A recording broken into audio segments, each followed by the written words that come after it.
All right, we back. Rogue 26, back with another episode here. Week 9, World Series Game 7 just kicked off. I think probably, what are they in the second inning now, I assume?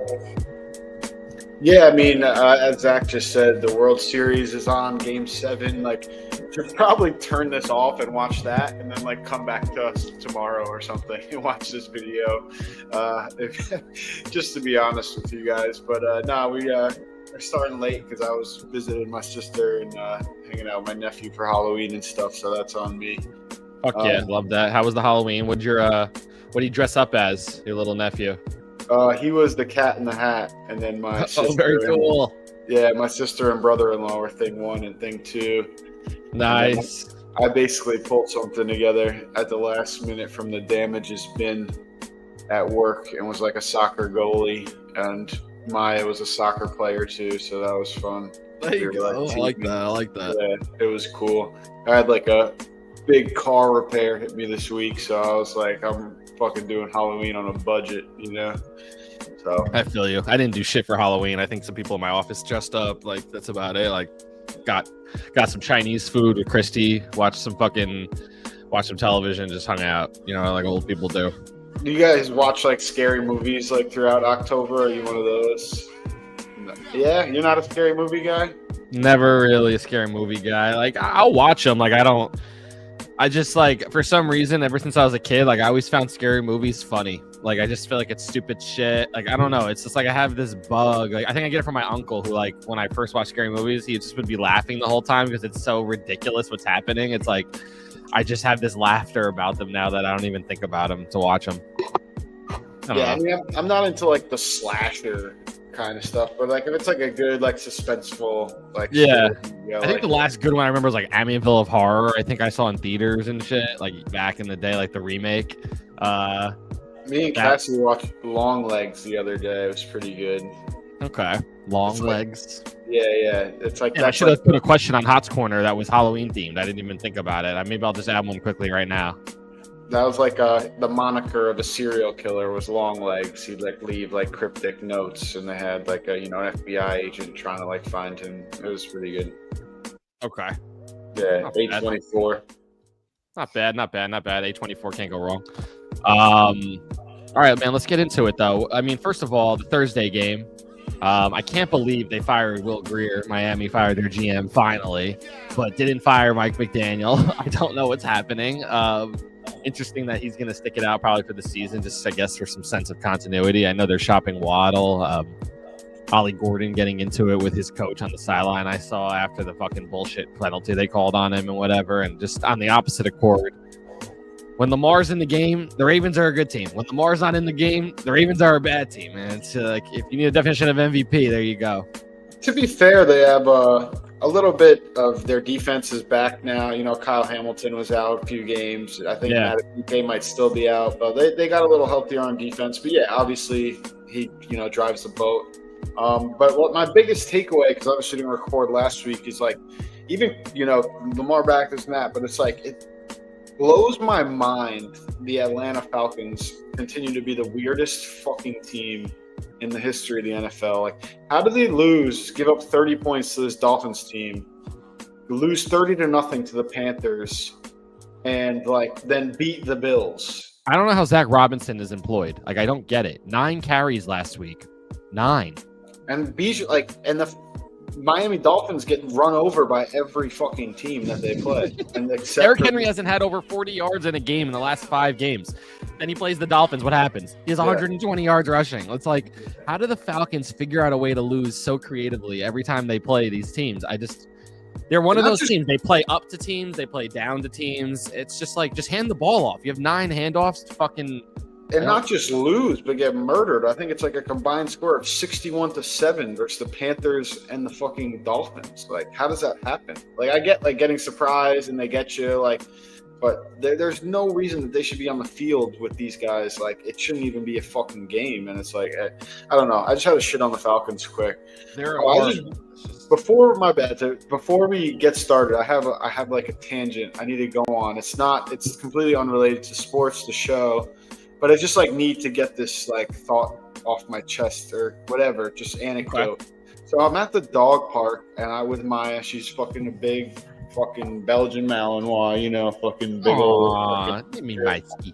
She's passed out. She was driving with me and stuff. So the woman asked me, she's like, "Oh, is that a Belgian Malinois?" I'm like, "Yeah," And then she goes into a story about how, like, her son in the military, like in the Middle East, like they would bred like dogs to like attack the soldiers. And she had, like, the kid had to like kill the fucking Belgian Malinois there. I'm like, first off, this is fucking crazy conversation. At a dog park? Yeah, like I was talking to you about a military trained dog that they had to shoot at one point. Yeah, basically, yeah, that trained by like the Middle Eastern people. I don't remember. The Iraqis or whatever. Yeah, okay. And I'm just like, that's fucking crazy. You know what I mean? I could have done without this conversation. Like, and like my mind immediately goes to like, it would probably be harder for me to shoot a dog than a human. Like, because I'm just like, they're fucking humans. I know, like, they're fucking gonna kill me. Like, they're trying to kill me. Like, and then I thought about like the dog is like, it's just doing what it's training. Like that's like what it's trained to do. It's not like acting out of a sense. There's no reasoning with a dog though. That's vindictive. Yeah. But they're not doing it from a place of like hatred or whatever. They don't think like that, Right.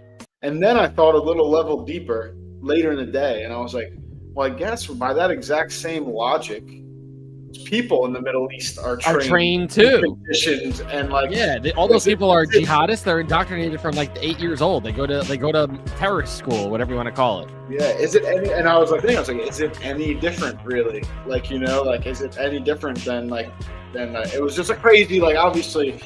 First off, that lady just saying that is fucking insane. And then just in the middle of the day at your dog park, you're enjoying the day with your dog. Yeah, you want to hear a story about that type of breed of dog? Yeah, about your son killing a dog. And then she, like, oh my god. Then she even went on to be like, yeah, he got like his leg blown off, and I'm like, I don't like, lady, like, I'm trying to fucking have a nice day. Like, you was nice enough, to just like. I don't know. You want me to tell you about how my dad killed himself? Like, what are we just like trauma dumping on each other right now at the fucking dog park? What is bro? Honestly, though, the story that you're saying about the dog thing, I have like a core memory from when I was in first grade. You remember those things that you used to look into, and it was like basically you're reading a story, but it's like pictures as you're like hearing the audio story. So you're like looking into one of those things. Like when we were kids. You would look into one of those, almost like a flip, like kind of thing. Yes, and like it would like it goes to the next page. I remember looking into one of those, and the story was about like a dog like attacking someone and getting shot and killed, like in first grade or second grade, bro. And it like has always stuck with me. It was like traumatic for me to read it and like watch this, and I remember like crying in the classroom, like reading this story and like fucking this dog getting anyway. That's just where my head went when you talked about that. I still don't like movies like where like dogs get killed. Oh yeah, the scene in I Am Legend, for example, one of the toughest scenes in cinema. Like what the fuck, dude? I'm never gonna watch Marley and Me. I'm never gonna watch John Wick. Like I just have no interest in like that scene in I Am Legend. When I first saw that in theaters, when the dog is turning into a zombie and he has to kill it and he chokes it out in the lab room. That's one of the toughest scenes, bro. That's a tough scene. Yeah, Sam. Yeah, that's tough. Sam. Yeah, it's a fucking brutal scene. Yeah. Yeah, I don't like it. I don't like any of that stuff. I watch movies they kill people. Yeah. Well, we're desensitized now because it's different with military stuff and like the idea of shooting people and whatever. It's kind of like something that we've seen. I think there's different styles. It's almost like it kind of relates to like when that show Your Honor, where that kid gets killed and stuff like that with children. Like I feel like children and dogs are kind of similar in that world where it's like it just hits a different number of innocence versus like an adult or something like that ends up getting killed in a whatever, Yeah, no, I was gonna add like the one thing also that's similar to that is like little girls, like sad in movies. Like you ever see fucking what's the one with Jake Jones, boxer? Oh, Southpaw. You ever see Southpaw? Yeah. Oh man. Like the little girl in Southpaw like yelling at her dad. Or like G Baby, even G Baby. He's a kid. He's a boy, and like you think about Hardball. Like any children and dogs, stay away. Cats, go ahead. I don't care. Yeah, cats you could fucking. Nah. Cats are fine. They'll land on their paws. That's all good. Yeah, they're all right. But let's get into the slate this week. I think we're both on the same wagon, by the way, about the Ravens winning their division. They are minus money right now from most sports books that I looked up. I just can't imagine Pittsburgh losing this division and Tomlin keeping his job again. Like, bro, you spent the most money on defense. I think that defense is worth $175 million alone between Ramsey, T.J. Watt. I mean, they've signed players, Slay. They signed so many guys on that defense to try to be this Super Bowl or bust team this year. They brought over DK after they lost Pickens, whatever. Obviously, they don't really have a running game. Caleb Johnson is not a guy that they thought didn't pan out the right way as a rookie running back. But, you know, it's just not a good team. They don't really have a good defense at all. They're so pass rush reliant, and if they don't get to the quarterback, their linebackers and secondary can't hang on, and they'll give up mad yards.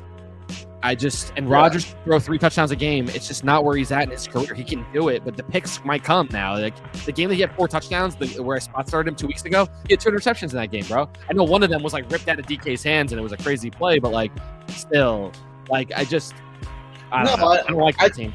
I mean, you mentioned the game. I think that was the game where they lost to the Bengals. Obviously, maybe left a little too much time for them when they scored that last touchdown. Not that Freiermuth should have got down or something like that. But bro, that throw to Freiermuth, though, was stupid by Rodgers. Yeah, but that almost like way more than the offense. Like the defense, when they lost that game to the Bengals, I wrote in the group chat, I'm like, the Ravens are 1-5 and they're going to win the division. That was the game. Like, well, you 100%. Can't lose to the Bengals at home with Joe Flacco off, fucking being with the team for a week or whatever. And I get it. Like, Jamar Chase is really fucking good, but like, you have to fucking do something. You can't just let one guy go get targeted 23 times. You've been playing Flacco in your division, like fucking bro.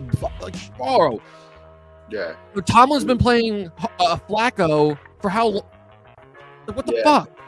Yeah, I mean, I just think like I said, they just let Jamar Chase do whatever the fuck he wanted out there, and it's like that out route was open all game. At some point, you got to be like, we're just lining up 2 guys on this guy. He got thrown to 23 times. There's games where NFL quarterbacks don't throw 23 times total the entire game, and they threw it to Jamar Chase 23 times. And he caught 16 of them. That's like 70% completion percentage. And Noah Fant beat you, and Ioshiva down the middle when Flacco made that murder throw down the middle when the seam split there, and he just kind of knocked it down the middle there. Like, make those guys beat you. Jamar Chase getting 23 targets and catching 16 of them, and he had a couple bad drops, John. I'm pretty sure he could have had like 20 catches in that game. He had some bad drops, honestly, but you're not going to catch everything. But when you have 23 targets, you're probably due for a drop. You know what I mean? Like, it's crazy. Just like the Steelers are annoying the shit out of me. Cincinnati, obviously, where they're at right now, like Flacco's cool, but like they're just not relying enough on the defensive side. Trey Hendrickson's been in and out of the lineup. Their secondary also has been. They're a defensive team that like is like when they play on a short week on Thursday, almost like their jerseys are all black, and it's like the Bengals defense is fucking terrible. They're terrible though, but like they've had a few good games where it feels like when the momentum, the jerseys, it's all like they're kind of like they're a weird team like that when they're home. 39 points. Perfect. They gave 39 points to the fucking Jets. You know what I mean? Like, that's bad. And that was Fields when he was crying in his closet. He told us. Yeah, and you know what this shows is like that week 1 win against the Jets. Like at first we're like, oh, maybe these are both good teams, and it's like, no, those are both bad teams. Like, that's what we've learned. Like battle of the shit. Yeah, and who else is in that division? We have Cincy, Steelers, the Ravens, and the Browns. Like. Obviously, I don't know why the Browns haven't gone. We can talk about the Browns for a second. I don't know why they haven't gone to Sanders yet. This guy Gabriel can't make all the throws. Like it's just. Can't make all the throws. Watched him in practice. Like I don't think like I guess like it can't hurt to try. Maybe he like performs better, but like at some point, like there's a reason why he's not fucking playing. Like whether it's his. There could be a situation where like the guys in the locker room don't like him. I don't care. I don't care personally. He's got to get on the field. Gabriel sucks. Yeah, I don't see. I mean, I guess Gabriel's a worse too. I don't necessarily disagree with you like that. Like, you got to just put him in there and see what he does. If he starts scoring touchdowns, the team's going to rally around him, John. Even if he's a prick. Yeah, I just don't. I don't know. He's like a me guy doing all this. What does he like? Whatever. In reality, though, like what does he have that Gabriel doesn't? He doesn't have a big arm. He's not. Doesn't have a big arm. Yeah, but the playbook is built for the left tackle, so at least like it's a little bit more quintessential of an offense versus this awkward lefty who can't throw to his right. He doesn't even hit Jerry Jeudy more than 6 targets a game. Judy's become like a nothing. Everyone that invested in him, 8th rounder or higher, is fucking screaming right now. He doesn't get targets. And it's just like you can't get the best guys the ball on your team. Like Njoku is probably pacing lower than Fannin right now. Like, and I'm not saying Fannin's not a decent player, but like Njoku's a talent.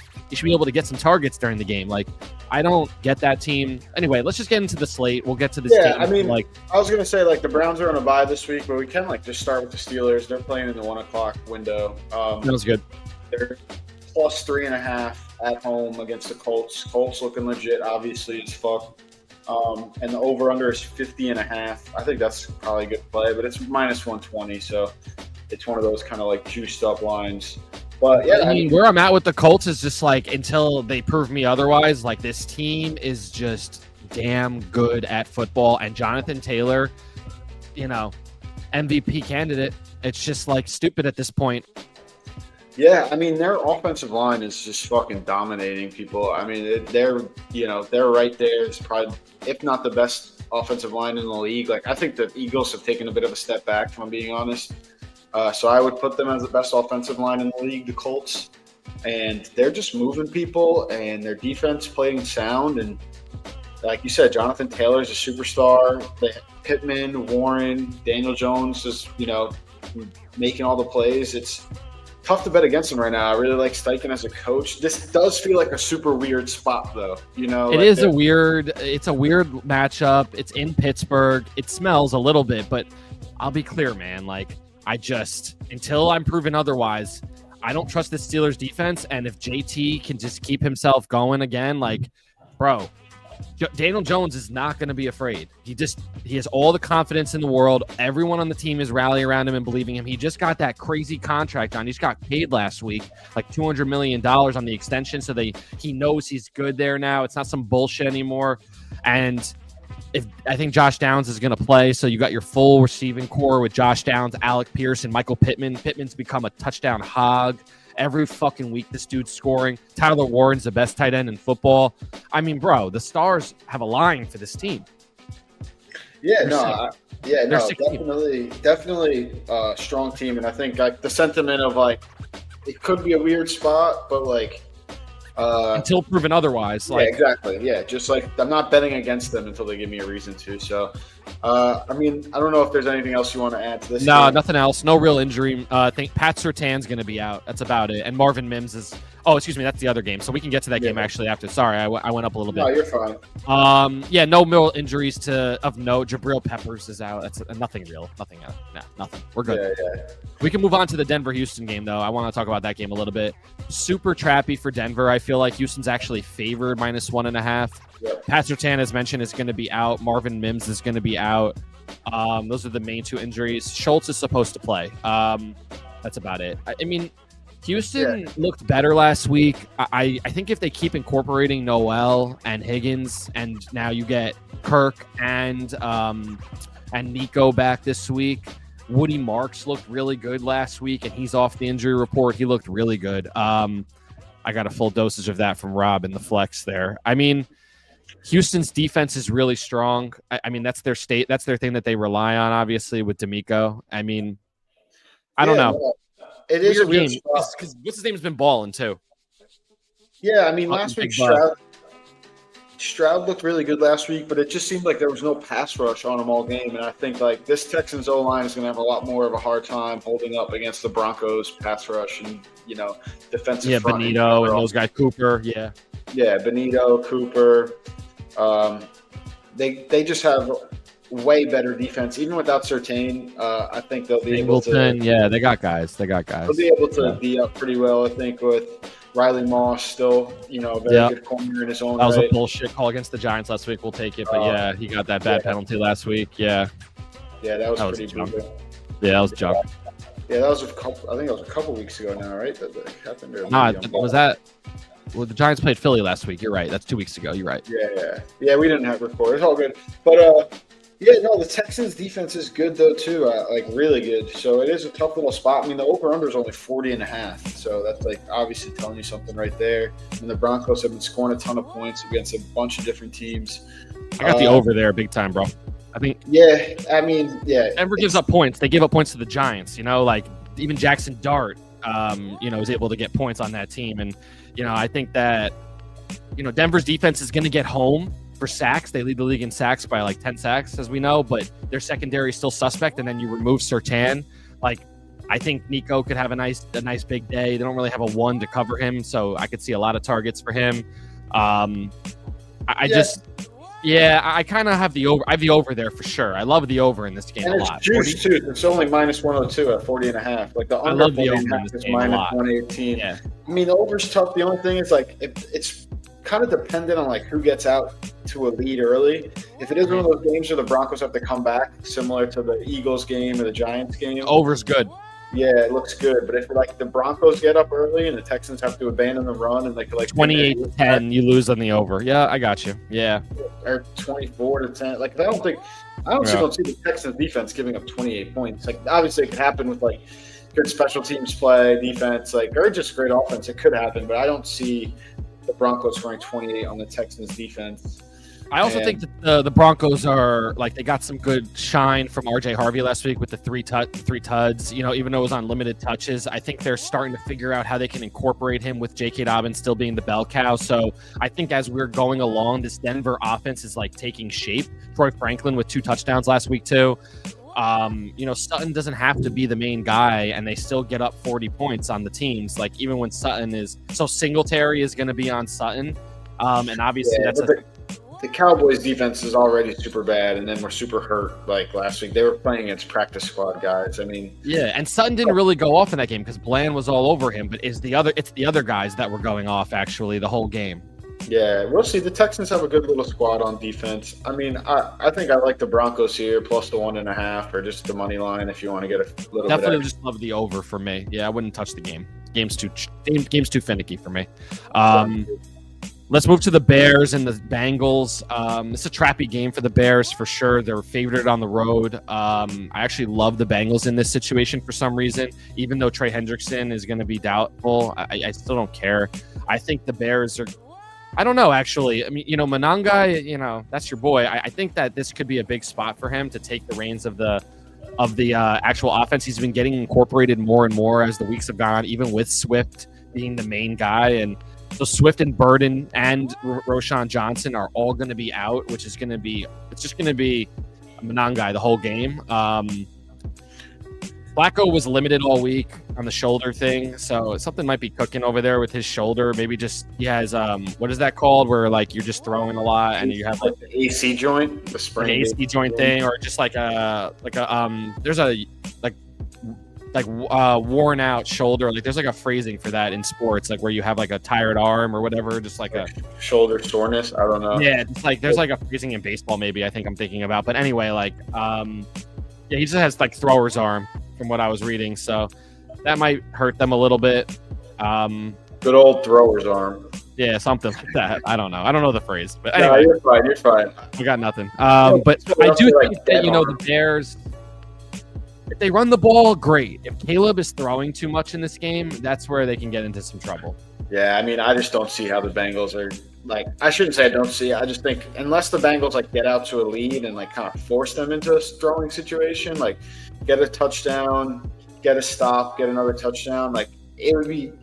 The Bengals defense is fucking miserable against the run. Like yeah. Breece Hall, hasn't done anything all year and like ran all over them, threw on them. Like I said earlier, like the Jets just put 39 points on them. I think the Bears' offensive line is actually pretty good. Bears are coming off a bye. Or did they play? I believe they lost to the Lamar-less Ravens last week. Oh my God. Yes, that's true. But I do think the Ravens are better with Huntley than they are with Cooper Rush, obviously. Big game for Chase Brown. Yeah, Chase Brown could have a good game. I think the Bears' defense is much more NFL level than the Bengals, and I think just at the end of the day, unless with Ben Johnson, like, you know, like as much as he's known for like his gimmick shit, like people forget that like he also like wants to establish the run. He wants to fucking lay the wood. Like that's what he was doing with Detroit, with obviously Gibbs and Montgomery. Like yes, like what stands out is like the fucking double reverse pass to the tackle eligible. Like, but like what really made him great for that team was how he design the run game, and you see elements of that springing through. It seems like more and more each week with the Bears. So I think they should be able. Their offensive line is very good. That's what I'm saying. Like their offensive line is actually good, and the Bengals' defensive front is not good. No, especially with Trey out, and Logan Wilson's going to be out too. Yeah, I think I'm inclined to agree with you that the Bears should win, but the Bears remind me of the Falcons about how when they should win, like they should have beat the Lamar-less Ravens, who just. But then again, they were like underdogs. They were underdogs in that game though against the Ravens on the road. Like Vegas had them as the favorites. I mean, Vegas had the Ravens as the favorites. Like they were. That wasn't. I didn't see that as an easy game. Like I said, I think that was the first game Kyle Hamilton came back for. Yeah, and Roquan I think played too. They were going with Huntley instead of. True. Cooper Rush.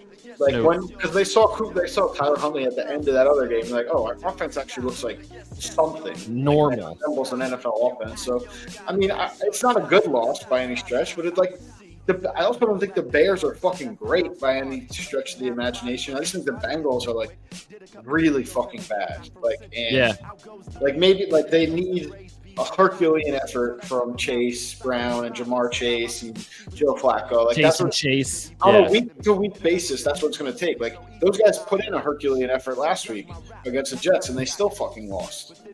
So it's like they're going to have to do that every week. Which, to be fair, the last 2 weeks they did it, but that's game's in Cincy. Yeah, the game's in Cincinnati. Run away. Just run.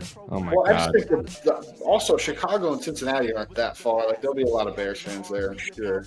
With the Bears being, kind of good. Like, a lot of people will travel to that. I don't think it's going to be, a home field advantage for the Bengals by any stretch. Yeah, not a doozy, but literally, there's, Bengals fans talking about, being shamed of, canceling their season tickets while, calling in to cancel. That's how bad it is in Cincinnati. Like the ticket brokers are like, oh, if you don't want to, you only want to follow the team when we're good. I mean, they look like, they only look like geniuses though. They didn't give Henderson that big deal. This guy's been hurt all year. Or maybe he's just not playing because he didn't get a big deal. Then he's a piece of shit, and that's another good reason to not sign him. Our just all right, these guys have been fucking me over for years. I led the NFL in sacks last year. I'll just give me 2 years. I'll just move on after the season. It's been fucking shit. Burrow's out every year. Fuck it. Especially after Burrow goes down. Yeah, why not just be like, that's just wrapped. But all right, let's move on. Panthers at Packers. I have -13 for the Packers at home here. Is that right? 12.5, folks. I was saying shit. Jeez. Wicks is going to be out. Dontavian Wicks. Lucas Van Ness, defensive lineman for the Packers, going to be out. And then nothing on the other side to report. So Bryce Young is back. Bryce Young is playing. Okay. He might have been back last week now that I think about it. No, you were right. He wasn't. He didn't play last week. Yeah, Dalton looked fucking terrible. Yeah, is fucking terrible. I don't know. The Cade Mays, the center of the Panthers, is out. Starting center. I mean, -13 is a lot of blood. Yeah, I just don't see where the Panthers get their points here. The Packers have a really good run defense, and that's where the Panthers beat teams up. They have a good offensive line. They have 2 good running backs. Dowdle clearly has proven to probably be more effective, but they're starting him this week. They said it seems like they want to keep Hubbard involved, maybe more than they should, but.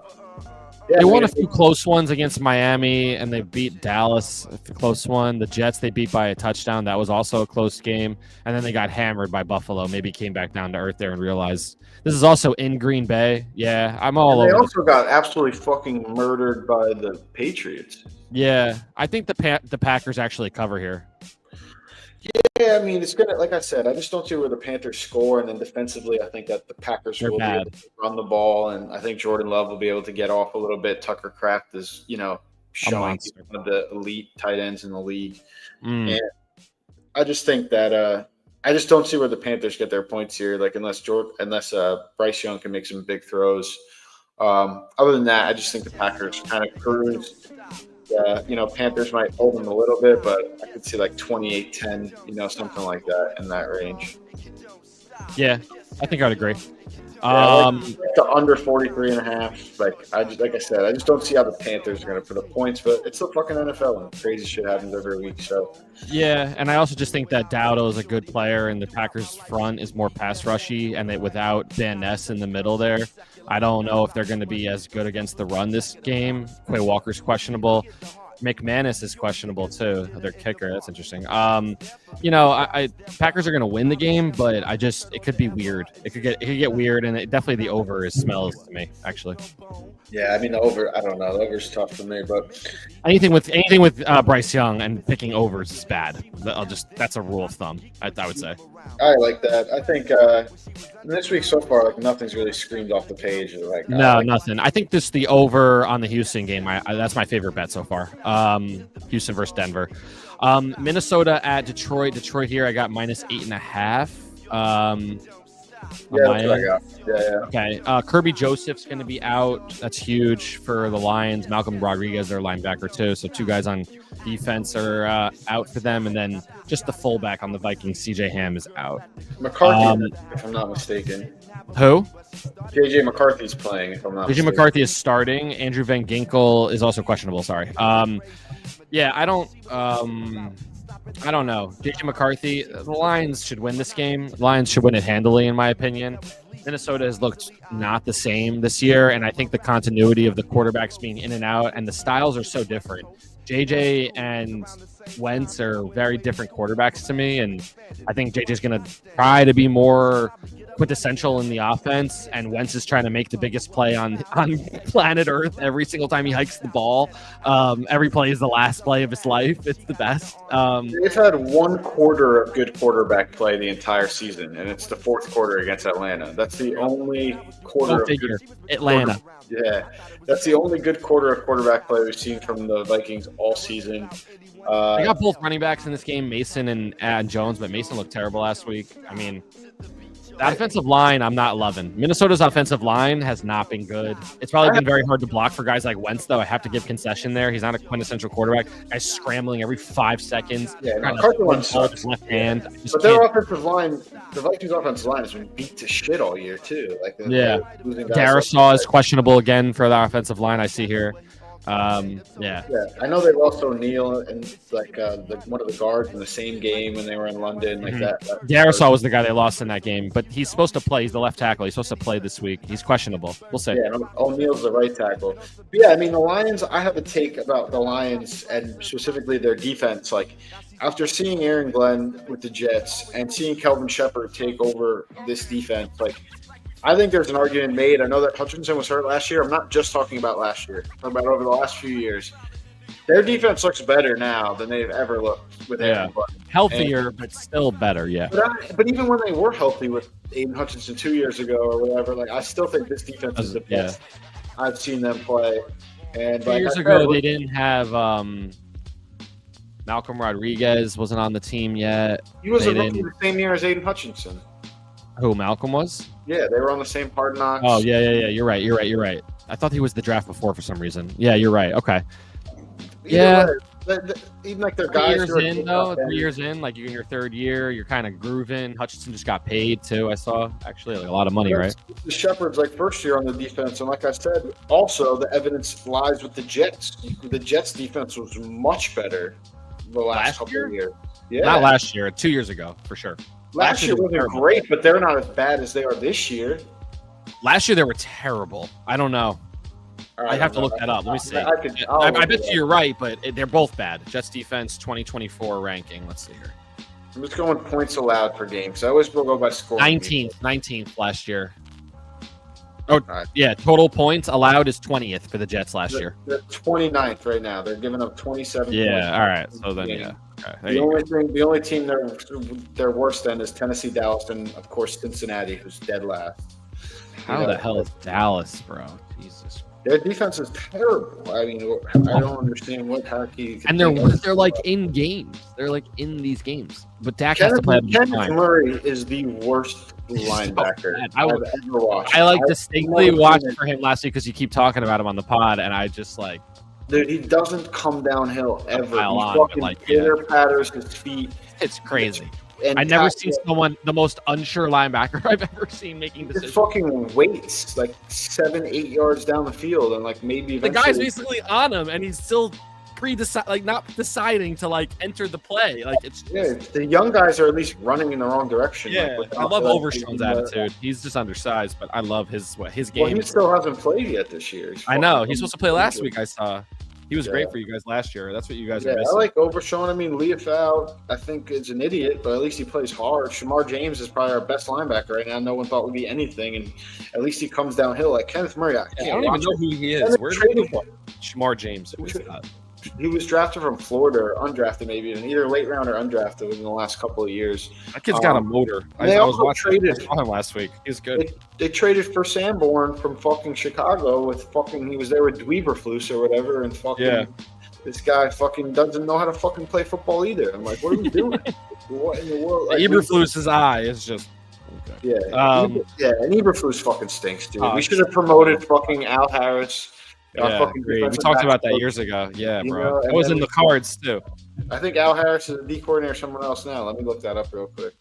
I don't know if he has the D coordinator job, but I think he might be like corner, like a D-backs coach on a different team though, possibly. He's a defensive. It's saying defensive, I guess, passing coordinator. This is fucking. He's with the Bears. He's the defensive backs passing game coordinator. Defensive backs. See, I was on it. Yeah. Well, that's what he was with Dallas, but he's also, I guess, the passing game coordinator too. I don't know. It sounds like he has like a dual role there a little bit. Like he's getting there to coordinator spot. Yeah. He's coming. He's probably just underneath. It would have been a stretch higher though, John. I don't know. I think he like. The guy I really loved was what's his name that you guys never promoted, and then he moved on. Fucking just had him on the offensive side. Sean Payton, Kellen Moore. That was the guy. Yeah, I mein, what's he doing in fucking New Orleans? They suck. They give him Dak. He calls plays. That you even comment. Yo, you're the biggest Rattler guy in Northeast.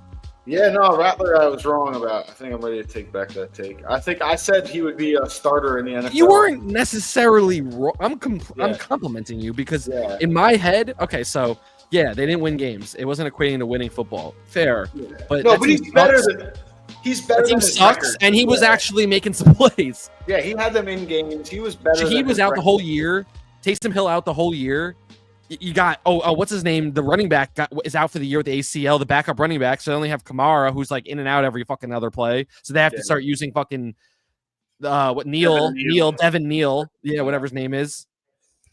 Yeah, no, I like Kellen Moore's a good coordinator. I just don't. He's like too boy-like to be like a head coach kind of thing to me. I don't know, man. They could have had diamond in the rough there. You might have that could have been a diamond in the rough. You just don't know. And I feel like he was so low-hanging fruit to make Dak's. Wasn't he part of Dak's like quote unquote MVP year? Like that's low-hanging fruit to me. Yeah, I mean, he wasn't a bad coordinator. I'm not going to take that away from him, but also like that's Sean McVay looked like a boy, and now he's got a ring. I think Sean McVay always had it's not so much about like being young; it's about like the way your demeanor. Yeah. Works. He's always been like a. He does have that young white boy look. You're right. He looks and not even young, like in a good way, like young. Yeah, I know what you mean. Not no facial hair, just looks super. Like I know exactly what you're saying. Yeah, I got you. In college, like he was, at Boise State, he was like a Heisman candidate. They won 1 million games, but he still just always looked like a fucking little boy out there. Like he doesn't. I don't know. And you could overcome shit I don't know. He needs to grow a beard. So it wasn't I didn't have a problem with Mike McCarthy. I kind of like Mike McCarthy. I like him. He fucking he was I don't think he's a bad coach necessarily. No. He was like a bumbling idiot with timeouts and time management and end of game situations. Yeah, he has the same issues that the boy in the Falcons has. Just coaching stuff, not like calling plays stuff. He's better than that guy, but he's a decent motivator. I don't think most. There were sometimes I guess the Packers playoff game, for example, they came out flat, but most games Cowboys played hard. Yeah, went out on their shields. You guys won 10 games one year with him, right? Won 12 games 3 years in a row. Yeah, that's what I'm saying. A good record. You can say what you want about bro. He's not good in some areas, but winning football. Yeah, but at some point, there's always becomes a spot that you can't get past, and if you can't get past winning one playoff game, it also comes down to having guys like Aaron Rodgers, not Dak Prescott. Well, that was before. That was Garrett when they played Aaron Rodgers in the playoffs. No. I'm not saying that. I'm saying McCarthy having Rodgers, McCarthy having Dak is what I'm saying. Like Yeah, as a head coach separately. Like it's different. You want to get over those humps, but I don't know. It's at some players point. got to play. Yeah, I mean, at some point you can't. Like they also did come out flat in that playoff game against. That's true. No, that is coaching. Yeah, we can move on. Niners at the Giants. Niners are 2.5 favorites in this, is what I see. You on that? Niners on the road, 2.5 favorites. Yeah. Yeah. 48.5. D. Winters is questionable. Yeah. Yeah. Bryce Huff is out. Ricky Pearsall out again. Brock Purdy's questionable. Yeah, but Mac Jones has already announced the starter, bro. Yeah, I mean, Mac Jones hasn't been much worse than Brock Purdy by the numbers. Like, if we're really being honest, I know the Thursday night game is probably where I saw the most of him. Yeah. And he played pretty fucking good. There's a lot to be said about the Giants dealing with Scatterboo, and obviously earlier in the year, Neighbors being out. Like, this could have been a really fun team, a really fun offense, and now I just feel like we were like 2 plays away from being 4-2. We lost to you guys in a heartbreaker, and we lost to Denver in a heartbreaker now. Yeah, I mean, that's like I always say, though. It's like you go to every single team in the NFL. Like, that's just the NFL, baby. That's it. The year that we went 9-7 with Daniel Jones and went to the playoffs, we won 6 one-possession games that year. Yeah, and the fucking Vikings, who you beat in the playoffs, fucking won 14 games. They had a negative point differential at one point when they were. And they had a negative point differential, and they had won 14 games, bro. Still. Yeah. They were 11-1 with a negative point differential. I remember that. Yeah. Because they got murdered one game, I think, but still, like they were winning so many close games. Right. Yeah, I mean, it's kind of like, and I hate the Giants, but I'm like, I found myself being like, this Giants team is fucking fun. Like I'm enjoying. This team. Jackson Dart's fun to watch. He makes it happen. But now I'm like, oh shit! Now I'm like, this team's gonna be a fucking bummer with no Scatterboo, obviously no Neighbors. Here's what I'll say: it's trappy a little bit. Like, yeah, Scatterboo's been very good for us. But I'll be clear, man. Tyrone Tracy, rookie last year, played very well. He comes in, he scored a touchdown this past week when he came back from his shoulder injury. He's in the game there. They still have a veteran with Devin Singletary behind. This is trappy for the Niners. Outside being a Giants fan, I'm just talking about the game itself, like winning a football game. I don't love Cordell Flott, our nickel corner, being out. He's actually played some decent football. He's going to be out on a concussion. But, they don't have Bryce Huff. And obviously we already know that Nick Bosa's out for the year. So their pass rush isn't the same on their team. D. Winters is questionable too, our pod favorite. But it's trappy. Like, I think the Giants and the Niners, like, I can see players like Kittle being difference makers in this kind of a game because they're clearly the best football players on either side of the ball on the field type of thing. Like the best players of either team, most of them sit on the Niners side, I would say. I don't know. It's close between because you have Burns, but Abdul Carter hasn't really entered that category yet. Between Burns and Dexter on the defense for the Giants, that's about it. Yeah, I mean, I think like Thibodeau and Carter are still good, but Brian Burns just has been really good. I think he leads the NFL. Brian Burns is a Pro Bowler this year, maybe All Pro. Yeah, I think he leads the NFL in sacks, and obviously Dexter Lawrence, the monster. All that and like TFL stuff and like getting running backs. Like he's not just like doing the pass rush thing. He's actually been like as a defender, just an animal. He's sideline to sideline. It's crazy. Seeing him healthy, he's a psycho actually out there. Yeah, but on the Niners side of the ball, I just do think it'll be like a little too much Christian McCaffrey, a little too much McCaffrey, George Kittle. These guys are elite. And I think they're just gonna like even get the backup running backs involved with the fucking running game and just kind of go down the field and take their time. And Brian Robinson, yeah, for sure. I know that Bryce Huff is out again, but I also feel like this team is like kind of at a point now where they're like, all right, this is it. Like we go to New York, we get this win, we get to 6-3. Like we had a bad pass rush last week against the Texans. That's what we were talking about earlier. Like CJ Stroud had all day to throw. Yeah. Like, the Texans got out. So we keep saying that Bryce Huff being out in that game. I think he went out early. That being said, I think Jackson Dart, as well as he's played like with his legs and being exciting, I think if you just kind of drop back into a zone and do your best to get there with 4, like you'll have a lot more success than you will against like a CJ Stroud. Like he's going to miss some throws. Giants receivers are going to drop some passes. It's just like a more optimal place to be. And I do think they're going to be like, okay, we just got like literally got embarrassed by a bad Texans offensive line. Like, we can't do that 2 weeks in a row. We have to kind of turn it up on this young guy. We've got to dial up some blitzes. So we'll see how it goes. I think that the 49ers I just think there's going to be a lot of air out of the Giants' sails with that Scatterboo injury. Or who knows, maybe it goes the other way. And like, we got to win one for Scat. You know, it could bounce. The ball could bounce that way. But they're just so limited now. Receivers. Yeah. And to be fair, that Eagles game, the Eagles probably would have won either way, especially with the Giants winning the first game. Like, you know, that's how it shakes out. Yeah, for sure. The Eagles were on that game. But the refs fucked the Giants that game. That was fucking bad. There were like someone sent me Abo sent me something about that game, and because I'm in a chat with Greg, and Greg is an Eagles fan, so he trolls him out all the time. But he sent this stat about fantasy report. Here we go. The refs, there were 11 total missed calls in the Eagles-Giants game. 8 of them went against the Giants. According to Refton, the no fumble call, false start called as neutral zone infraction, Slayton offensive pass interference, Wandale phantom block in the back, and then a Corey Black defensive pass interference on 3rd and 11 were the biggest calls missed. I don't know what ref tent is, like how fucking valid that is, but I'll go off what I saw with my eyes. That fumble was one of the most terrible calls I've ever seen. He's still moving forward. That whole play is designed around him keeping his legs moving, giving them every fucking inch that they get on a stupid tush push. And then when he fucking gets the ball knocked out of his hands, you're saying like forward progress was stopped. One, it wasn't. You're saying the whistle was blown. No, it wasn't. We hear it on the audio as we're watching the play. And third of all, it's just like, what are we doing here? It's almost like I heard someone with the take, I think it was just like Philly Talk Radio, that they were like saying like, it almost looks like, all right, they tried to ban the play saying, it was injuries. They tried to ban the play saying it was like a bad watch. It was like unentertaining. And now that didn't work. So now they're trying to come up with this angle of like, oh, the referees don't know how to officiate it. And they're almost like that's been the case. The referees not being able to officiate it has been the case since day one with the false starts.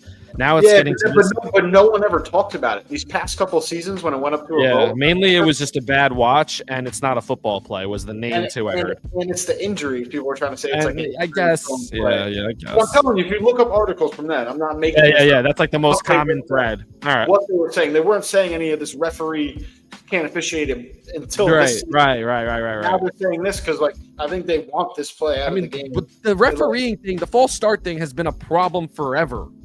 Yeah, and I'm sure the guys on defense are probably lining up with their helmets across. That's why, it is kind of like just like a rugby scrum at this point. It's not like a real football play. If everyone's penalized on the play, then the play is fake. Then if it's a penalized play, my point being is like, are they? If both sides are doing penalties, one's leaning over, the other team is starting early, like. Are they getting the call intentionally fucking up this play as referees so this could be the final nail in the coffin? The play needs to go. It's just so obvious. What I'm saying is that beyond the scope of belief that the NFL talked to the refs and said like intentionally fuck up these calls so when we go in the offseason to this vote, right. No fucking brainer. Like I'm not usually the tinfoil hat guy. Yeah. But that specific play where they like everything is obvious. It's a fumble. He's still going forward. It's clear. You would have given him the yards if he. The whistle hasn't blown yet. Whistle hadn't blown. The ball's still going forward. You would have given him the spot if he didn't fumble. And the guy, it's a football play, and there's no such thing as a fumble now on the. That's what you just said. There's no such thing as a fumble on the sneak because. And if you're the defensive player, force that out. Like you have to feel like you've been robbed. That's what that was feeling to me. And then. They score a touchdown like the next play or the same drive at least. I think the next play, and then the other one you were talking about was the false start, neutral zone infraction. Yeah, that one I saw again. Terrible call. Another touchdown gets scored after that, and then the Darius Slayton was a fucking touchdown. Yeah, I know that was nuts on penalties. Like that one was so bad. I almost blew up our chat for that. Like I was. Yeah, the Darius Slayton one was fucking terrible too. Those are 3. Like you said, there's 8 bad calls probably, but I just am going off what I fucking saw, and those are like 3. The fumble was nuts. The Slayton and the fumble are just. I still think the Steelers win the game. Don't get me wrong. I mean, the Eagles. Yeah. I still think the Eagles win the game, but it's just like, man, like. Yeah, probably. It just cheapens the game, the integrity of the fucking NFL. I don't know. I hated it, but that was the last time I noticed that. No, you're good. I appreciate it, honestly, as a Giants fan. I'll just make a note here of the World Series. Blue Jays hit guess who hit a 3-run home run in Game 7? A guy that used to be on the Blue Jays and then was signed right before the World Series started. His name is Bo Bichette. Gets entered into the lineup and hits a 3-run home run. He was just injured. He wasn't like on their roster for the playoffs, all playoffs. Yeah, because he was hurt. He was hurt. Not like he wasn't on the team, like he just was hurt. Oh yeah, he wasn't with the team. Excuse me. Yeah, he wasn't with the team. Like he hadn't been like traveling with them. He's been out all year. Like guy comes in the Game 7 of the World Series and hits a 3-run home run. Really? Yeah, no, he's been playing in the World Series so far though. He's hitting 350. Yeah, he's got 20 at bats. Yeah. I thought for the World Series. That's what I said. Yeah. I thought you just said playoffs. I was like, what? But yeah, he hasn't played all playoffs. Is the thing. He was signed for the World Series roster. No, I know. I fully understand that. But he's been out all year. Like he still played this year. Was like second in the majors in hits. Like he's like a great player who just He just hadn't played all playoffs. They just signed him before Like they didn't just sign him. He got help. Well, they said they just signed him before the World Series started. So I assume no, they moved him to the active roster. They didn't sign him. He was never a free agent. I think that's what I read. It's what they said. So they threw me off, I guess, with that headline. Yeah, no, he was just hurt and got healthy before the play. Shows you guys how much I follow baseball. But I knew that Bo Bichette was at least a Blue Jay at some point. So apparently it's still happening. Okay. And again, he's hitting 350 in the World Series, and he just hit a 3-run home run in Game 7. My God. Huge ad. And then the Dodgers came back next inning, Freeman single, Smith double, and they got a run back on a sacrifice fly, and that was the end of it. Kind of squandered first and second one out. Another quick cleanup. Our boy Derpy was back in the chat. I saw he was talking good about our take about the Steelers. It's basically saying this season needs to be over. He said the Dodgers will win the World Series for USA, unlike USA in golf for the Ryder Cup. I like that. That was good. Don't care. Not the Blue Jays, AL East. No, George Springer can go fuck himself. Lose. Please, Dodgers lose. Please, Dodgers win. That's the right reason. That's the only reason. But yeah, USA, sure, okay. All right, moving on. Let's get to the next game. Obviously, we have the Niners, the Giants. Do you have an official pick on this game? Thoughts? Niners, Giants? Yeah, like I said, I think the Niners are just gonna, win. Not comfortably, but I think they'll win. Giants might blow one. They're good at blowing games. That's been their trait this year. We'll see. Like I said, I just don't. Even when the Giants get up, the Giants almost have their best chance to win the game if they're losing all game. Has Tyrone Tracy been healthy and just barely seeing my field? No. He was out with the shoulder injury. Yeah, so he's just got signed this week. And then he scored last week. Yeah, he just got signed, exactly. He got signed like Bo Bichette this week before. He used to be a Giant. Now he's a Giant again. He wasn't a Giant before because he was injured, but now he's a Giant again. All right, anyway. Atlanta Falcons at the New England Patriots. Ramondre Stevenson is out. Could be a heavy dose of Trevion. Trevion. And then no real injuries to note on the Falcons besides the injuries to their brains because they don't know how to run an offense. But aside from that, they don't really have any physical injuries on their players. London and Penix both back? Yeah, I don't see anything for London. He should be playing. Penix should be playing as well. I don't see anything. London was kind of a late out last week. I think he practiced Wednesday and Thursday. I think he got banged up. Who? They practiced. Drake London. He didn't become questionable. Yeah, he was late. He was out on Sunday morning. Yeah. Yeah, and he wasn't questionable till Friday. He got hurt in practice. So, I mean, I don't know. That doesn't mean he's not playing this week. I'm just saying I was surprised by that.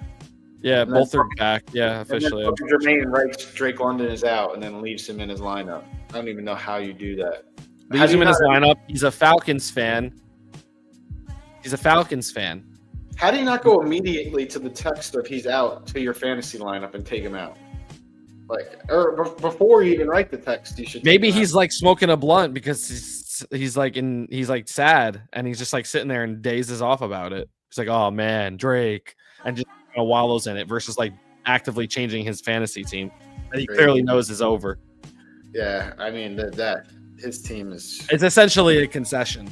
Yeah, I mean concession might not even be the word. It's just could have went to the team and said, you know what? This is me spilling out beer for my homie right here, and I'm leaving him in. I think he's a Falcons fan. He would have the audacity to write that on the chat. I was just spilling out one for my homie. I gotta just look at the standings here real quick. So 1-7 he has the fewest points scored in the league by at least 130. Just crazy. All right. Hang on, one more thing. He was I don't 2-12 last year also, so he's now 3-19 in his last 22 fantasy matchups. That is hard to do. Yeah. That's almost impressive. Unbelievable. Unreal. The worst ever. Worst. Leonard Floyd, Jesse Bates, and Jalen Walker are all questionable. I almost said Jalon. They might all not play. Falcons at Patriots. I mean, until again, another story. Like I'm going to talk about the way I talk about the Colts. I'm going to talk about Drake May. Until he shows me otherwise, I'm going to keep believing you and that you're this guy, and he's awesome. So, I mean, he looks better. Like he's what's good. up? He's just really good. Chrissy just walked in. You all right? You're okay. Do you need something? We're just talking shit. Yeah. Oh, okay. You're good. Whatever you like. Let's see. Oh, yeah.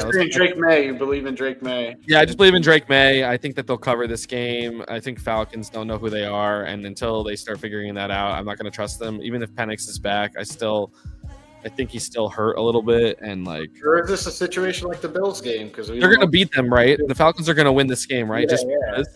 I mean, I'm like want to bet the Falcons money line. I feel like I'm it's just like I can't. They're not going to cover. They're either going to win or they're going to lose by fucking 25 points. You know, there's no reason to bet the points. So no. I don't know. It's a weird spot. Patriots are good though. I mean, I bet on both teams, and then whatever, and just to make sure the money is like $10 higher, just to make myself feel better, like that. Offset it. I don't know. This game's so trappy. Yeah, I don't know. I guess you could bet the Falcons money line and the Patriots minus like 10.5. Like move the line all the way over. Like I could see doing something like that. Yeah, that's cool. Where either I kind of like it a lot. Like you do that and then you bet the Falcons money line. Yeah, exactly. Yeah. So either way, in the green. Plus 195. Hang on, I'll actually do this real quick. It's plus 195 for the Falcons, so you get like 3-1 basically. And then if you move the line to minus 9.5. Yeah, I was going to say the same thing. That's plus 162. Yeah, you got to make it 10.5 at that point. Plus 188. So basically 3-1 either way. If you win either of those bets, you're profiting. You know. Now we're beating the books one step at a time. That would be such a stupid bet. Chargers at the Titans. I mean, just for officially, I'm going to go with Drake May. And again, if I see otherwise, I'll believe it. But I think Travion could like break out here and like really like solidify himself as a legit player on this team. Hunter Henry's going against me in fantasy, so his anytime is probably looking really good, especially with Jesse Bates being questionable. Tight end's been killing my teams all year. I don't know. I'm just gonna go with the Patriots, I would say. What's the over-under in this game, by the way? 45.5. Yeah, I'll alt that down a little bit and then over 42. Like 43. Yeah, maybe Patriots money line is a decent little parlay leg, but minus 4.5. I also just don't hate. We'll see. Chargers at the Titans. I think the Falcons are going to win. I'll just come out and say it. I think the Falcons are going to win tomorrow. I just have a feeling. All right. I hope so. That means Bijan usually has a good day when they win. Chargers at the Titans. Talk about another weird team. Chargers are favored 9.5 in this game. This game reeks.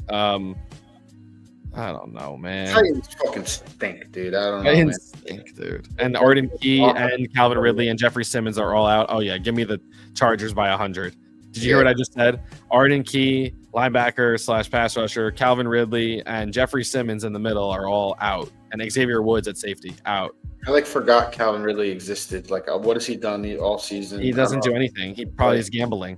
And he's like, take my unders for the season. Yeah, I think the Chargers, I think Khalil Mack is still a real serious pass rusher. I think he's, when he's getting home. Becton should play. He's questionable. That's good. Yeah, the Chargers run the ball well. Vidal is, filled in for and he's going to get all dosage because Hassan Haskins is out. They don't really have anybody else on that team. Yeah, no, he's filled in well. He's played well with Omarion Hampton hurt and obviously Najee Harris your boy Hampton, like you're making a playoff run. Just to let you know, like your boy Hampton is going to be there for it. Yeah, he's gonna be there for it. What I've been reading is I'm seeing 2 weeks. Like here we go. We'll see. All his too. Like that should be fun. And like honestly, people think it doesn't help to have a guy like Vidal. It helps actually. Yeah. No, I think Vidal has carved out a role even when Hampton comes. But I like that though for Hampton because him coming off the injury, then he doesn't have to feel like it's all on him. But when he gets that ball, it's gonna mean more almost. He's fucking healthy. He's fucking 22 years old, bro. I don't even hear he should be able to. He has been banged. That leg's been banged up all year this year. He played on it a little bit. He just got hurt. I don't know. I don't remember him being questionable. Maybe you're right, but I know he got hurt and then he was out. Yeah, I have him in one of my leagues. That's the only reason I know about him, so I track him too. But he's definitely was banged up a little bit going into a game like all week, and then played well that game. I think he had a really good game against the Giants. I just remember getting fucking hurt and then he was out. Like, yeah, it was this. I'm just saying. No, I was saying it's the same leg. It's the same ankle. The one that he ended up being out for on IR. Yeah, I believe you. I don't remember. I don't know. I just remember seeing that on my thing for him. But he's in my family league, which I really want to win. So we'll see what happens there. But the Chargers by 100 in this game, like you said. I mean, the Titans are so fucking banged up. They're just, I don't know. There's no leadership at the top of the snake, and sometimes the Chargers are weird, right? They play down to teams, they play up to teams. They're good on Thursday night with their navy blues, and then the week before when they play in those ugly ass uniforms, they're fucking terrible. So it's just like, what Chargers team are we gonna get? Also, but I don't know. Yeah, no, we'll see. I mean, this could be like the what the fuck game, but I just think the Titans are so fucking bad. Like I can't even like put it into words almost. Like I don't see how they win the game. Similarly, the next game, same vibe. Saints at the Rams. Saints are just a bad football team. They're moving on to Tyler Shough. I don't know what that's going to be. Rams get fucking Puka Nacua back. Kamara's questionable going in. I mean, the Rams should win by 100 points here. If they don't, I would be shocked. Yeah, I mean, the Rams. The Rams are a Super Bowl contender. They're a really good team. Minus 14 is a ton of points in the NFL. But what's their Super Bowl odds right now, John? I can look that up in a second. Little row 26 bet right now. I'm on with you. They officially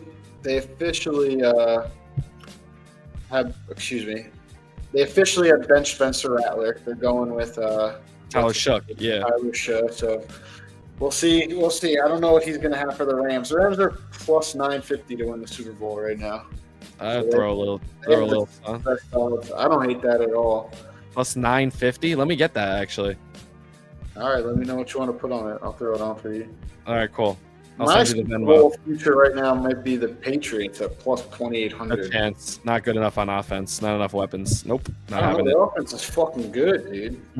Not relying on Demario Douglas. I mean, again, this is you doing the thing where I bet they won't win the Super Bowl. Yeah, they're plus 2,800 for a fucking reason. You're gonna be right. 20. I don't like the bet. I'm just saying. I don't think they have. It's not because of that. It's because in my head they don't even have 1% chance. No, I think they should be plus they have worse odds than the Seahawks, for example. I think they have a better chance of winning the Super Bowl than the Seahawks. I think they have a better chance of winning the Super Bowl. I don't know about that. I like the run game on Seattle, and the weapons better. Jackson Smith-Njigba, Cooper Kupp. I like that more. I don't know, man. I don't know. I like the Patriots' defense, the quarterback. You like the defense more than Seattle's? That's better. That's pretty close, actually, now that you bring it up. But I do like it's just Darnold versus May. That's what it all comes down to. I don't know. That's not Darnold, maybe. Damn, that's close. No, it's definitely not Darnold. Are you kidding May right now. Yeah, but I'm just saying, no, to win a Super Bowl, like a guy with experience versus what May's doing his first year starting, like, I don't know, man. He could do the Jaden Daniels run and get all the way to the championship. I mean, it's not really his first year starting. He started like 14 games last year.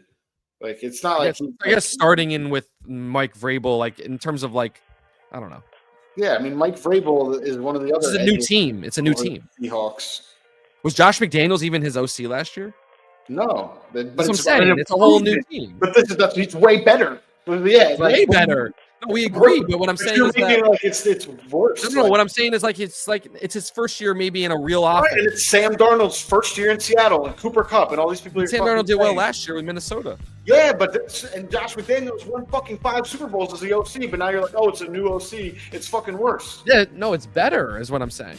Yeah, but you're saying. But I'm saying for May, I'm just saying for the guy that I would trust to go win it, Darnold has more experience. But it's his first year in the system. It's his first year playing with these guys. But no, even just May's last year is his first year, period. And I'm saying Sam Darnold, over the course of his career, has started. Sam Darnold has 4, 5, 6 years of experience in the league. In terms of starts, 3 times. He started in Carolina. He started games for the whole Jets. season, I don't think. No, I'm saying he started games. Baker started the games in Carolina. No, too. that whole year it was like trial and error with that Panthers team. But Darnold started how many games for the Panthers that year? I don't even think it matters. But the point is he started for all these teams. He was the starter for the Jets. He started games for the Panthers. He was the backup in San Francisco, and now he was starting games in Minnesota. Was it Minnesota, San Francisco, San Francisco, Minnesota? But you're changing your argument from which was, but Drake May, you're like, this is his first year as a starter. I'm like, it's his second year as a starter, but you're like, really, it's like his first year. Yeah, that's fair, but I think listen to me, don't cut me off. It's fair, it's fair. I know offensive coordinator and a new head coach, so it's like his first year. And now you're like Sam Darnold. You're disregarding that it's his first year with Will McDonald and the Seahawks and playing with these guys. Like Mike McDonald. Yeah, Mike McDonald. Yeah, you're right. No, I think it's Will. No, Will McDonald's the pass rusher on the Jets. Okay. Yeah. But you're right, though. You're right. The first year starting thing, you're right. But he is young. And if we're talking about Super Bowl odds, just to get back to the point, like, I don't give the Patriots Super Bowl odds. Yeah, but I mean, there's second-year players who go to. I like Seattle as a defense. Wilson, Joe Burrow, Tom fucking Brady. There's examples of second-year players going to the Super Bowl. I think you'd be more hard-pressed. Again, like I like May, but you'd be more hard-pressed to find a journeyman. I just don't think that May is at the point in his career yet where he can carry the whole team, and they're going to need. I don't like their run game. I don't like their run game. Way closer to that than Sam Darnold to carrying a team. But I don't think that's what my point is. I don't think that's required for Sam Darnold. If we're comparing them heads up, you're right. May's better. But if Darnold, the Seahawks have a solid team. They're not. Seahawks are better than the Patriots as a roster. The Seahawks have a solid team, but they're not stacked like the fucking Ravens with Trent Dilfer, where it's like, oh, we just need a guy who could fucking float above water. No, but if we're gonna have one of those teams, I choose Seattle way more than New England. No, I think you're under. I don't like Ramondre. He fumbles a lot. Travion is not. We'll see. He could emerge as being a great player, but Charbonnet and Kenneth Walker is a better backfield. Better running backs. They're definitely better running backs. Better running backs. Do you like the receivers more on Seattle or the receivers more? Jackson Smith and Jigba's like maybe by far the best receiver of the lot of all of them. Oh, yeah, he's top 5 right now. You could say, I'll just play devil's advocate. Diggs and Hunter Henry, they have a better tight end. Hunter Henry's better. The quarterback is way better. I think that's where we're finding the disagreement at. The quarterback is true. Way better. It's not. I don't think you understand how good Drake May's playing right now. He's completely. No, I've been watching. He's great. He's also been beating up on shit, but he's great. He's throwing ridiculous deep balls, beating up that shit. He fucking took the Bills on the road. Bills defense sucks. I mean, now we're just like saying everything. Like there's like Bills defense. No, sucks. I'm with you. Ed Oliver didn't play that game. I mean, yeah, I'm with you.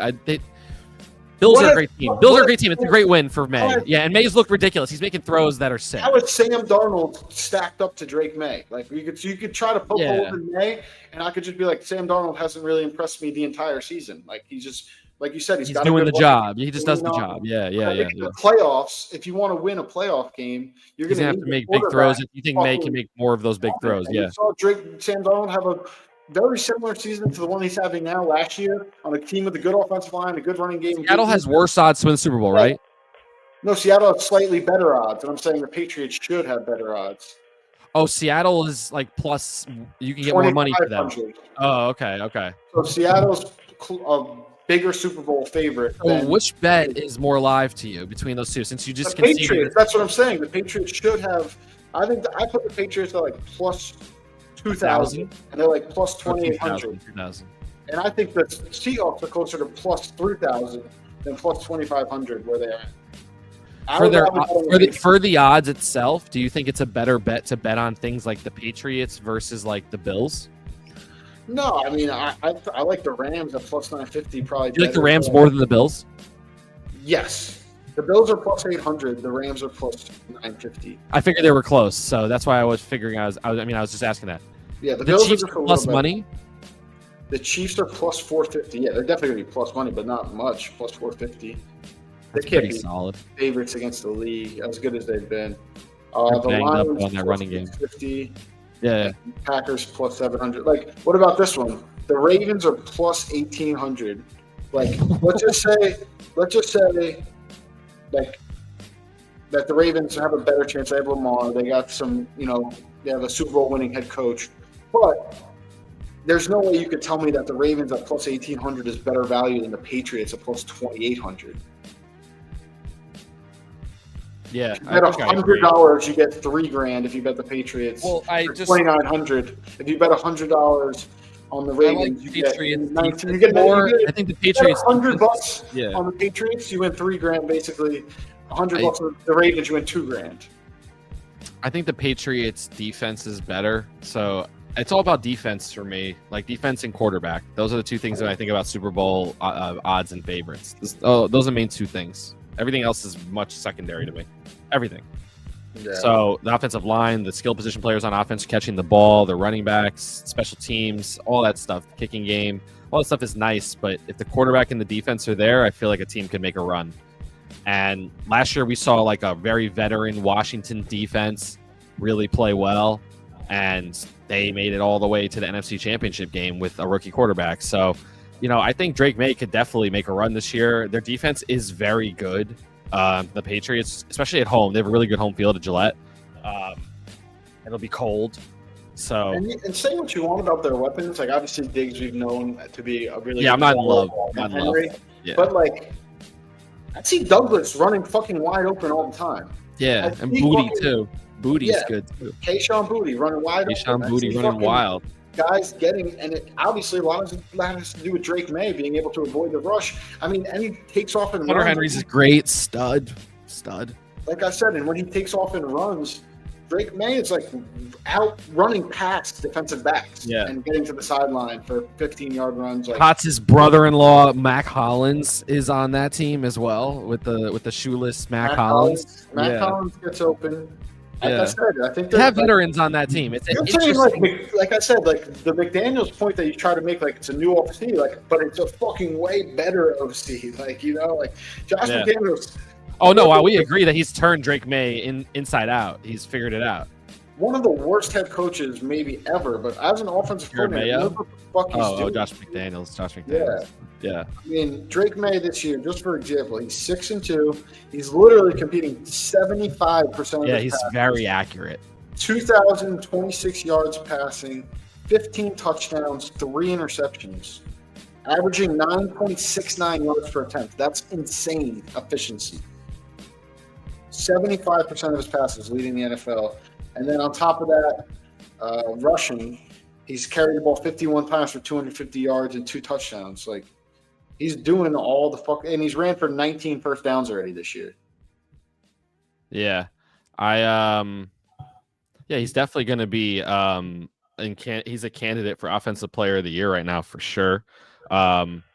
He's really good. Yeah, and he's doing a lot with a little, in my opinion, which is why I like him a lot. I think he's going to have an incredible career. I could see him definitely making a lot of deep playoff runs with Vrabel as a head coach. That's a really good head coach for him. It's like, a guy that he grew up watching, and from that perspective, it's not like – it felt like probably Tennessee, even though he, had the locker room for sure. It was more like they could see him almost being on the field. But I think Vrabel's really entering his, prime coaching spot as well. And his locker room is a really he got Ryan Tannehill. He got Ryan Tannehill to be a winner. That's it. And a massive improvement from fucking Gerard Mayo. These guys, huge. Culture is huge there. Is so much better now than it was last year. So much better. So I like the Pats too. All right, we can move on. Yeah, Rams -14. Rams by 100 in this game. I just can't see any other way. It would be shocking to me if the Saints cover, let alone win, with Tyler Shook at quarterback, unless I'm missing something. Could see him getting killed and Rattler coming back in, and the Saints covering on this team. That would be what I would say, like a backdoor cover. Like if you see Rattler come in this game, live bet a cover immediately. Rams will probably be up at that point. You live bet the cover in that moment. I'm telling you, backdoor, baby. It's gonna be wide open. I like that thought. Because I think Tyler Shook might die in this game. That's not a professional quarterback, I don't think. Another dynasty hero, 4th-round pick of mine from Louisville. It's not great to be a 26-year-old. 26-year-old. It was older than Bo Nix as a rookie. He's older than fucking like Lamar Jackson. Nah, not quite, but he's up there. Oh shit! All right, Jacksonville at the Raiders. Jacksonville's only favored 2.5 in this game. This feels like maybe the pick of the week. I could just see Jacksonville going in and fucking their shit up. I see a really strong week of practices. The report from the Jaguars camp about Brian Thomas Jr. So could get a heavy dosage of him in this game. Why are you talking like that? I don't know. I'm just joking around. Travis Hunter's on IR. Could be out for the year. That's ass. I have a question for you. Oh, here we go. Is Liam Cohen closer to like Ben Johnson or like a Wiz Kid, like, or is he closer to like Jonathan Gannon and fucking, Mike McDaniel? I mean, Mike McDaniel had some success too, so I won't even say that. I'll say Jonathan. Is he closer to Jonathan Gannon? Is he a hype guy or is he a brainiac? Well, I think Ben Johnson, like for all his like smart play calling, I think he's also like a fucking like tough, prick, like hard-nosed coach. Yeah, that's a guy that makes you run after a game if he didn't like the way you played. I think he coaches the guys hard, and like I just can't get the like Duval, like like. I don't know, Liam. I watched the interview on McAfee, and they were doing the Duval thing to him the whole time, and something about him. I don't know. I kind of like him, but there's something about him I do like. But I don't like Trevor Lawrence. I don't like his demeanor. He's just like, he's got all the skill. I know he's been the #1 athlete. He's been the 1st-round pick since he was a little boy. Literally through his entire life, he's been #1 at everything, right? Trevor Lawrence. Yeah. But there's just something.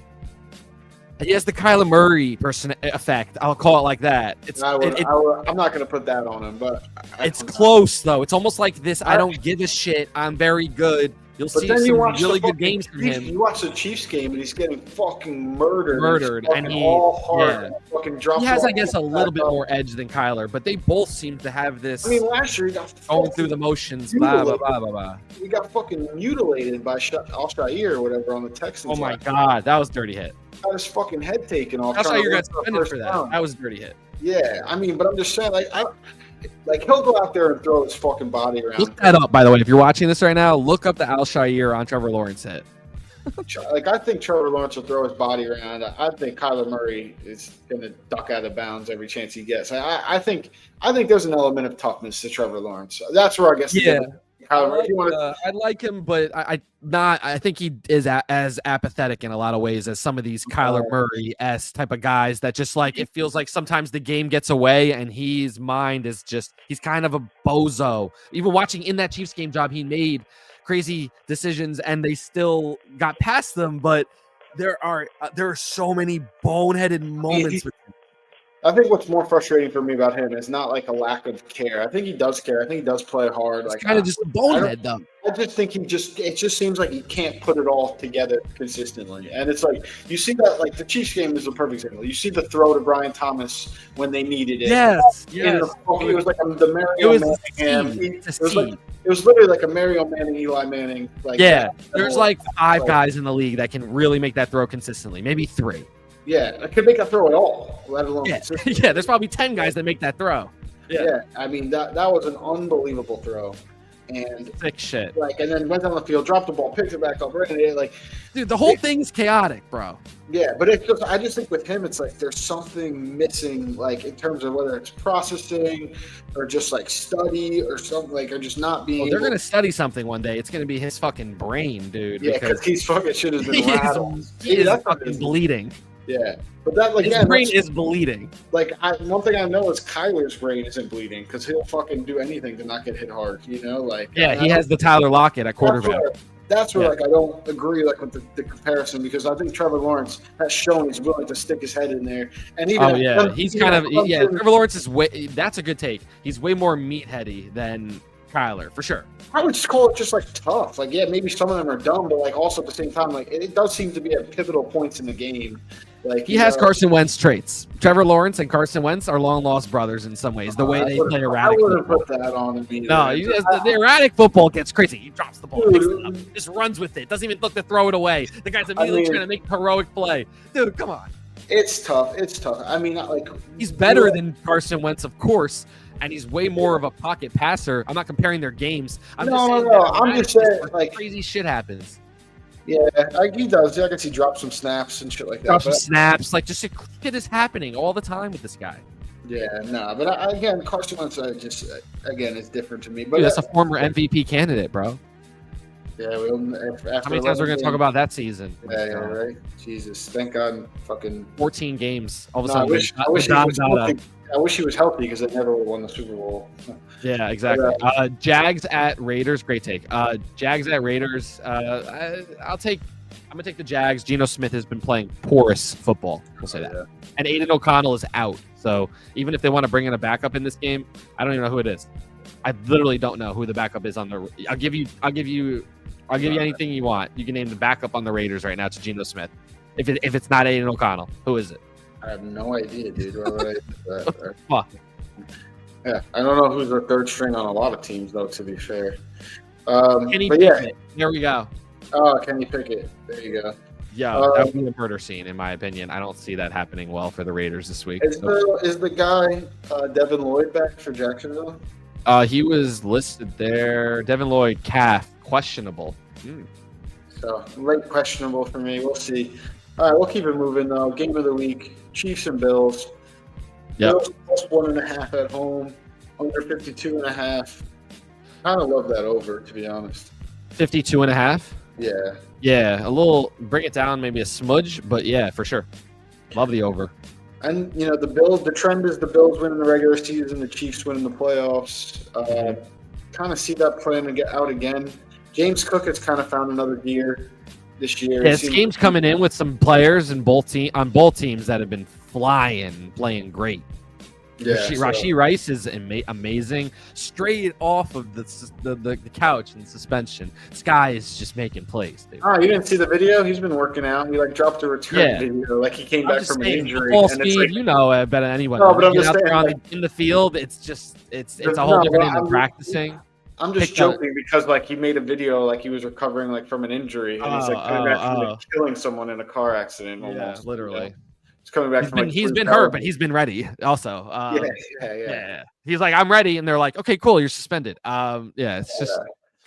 But the Chiefs are ready to rock. They have all their weapons. I'm Chiefs all day here. I just feel like Mahomes is in a groove right now. They got Worthy, who's able to fill in 4 catches last week, kind of finding where he's going to sit there. Not a number 1 receiver, fucking Jermaine.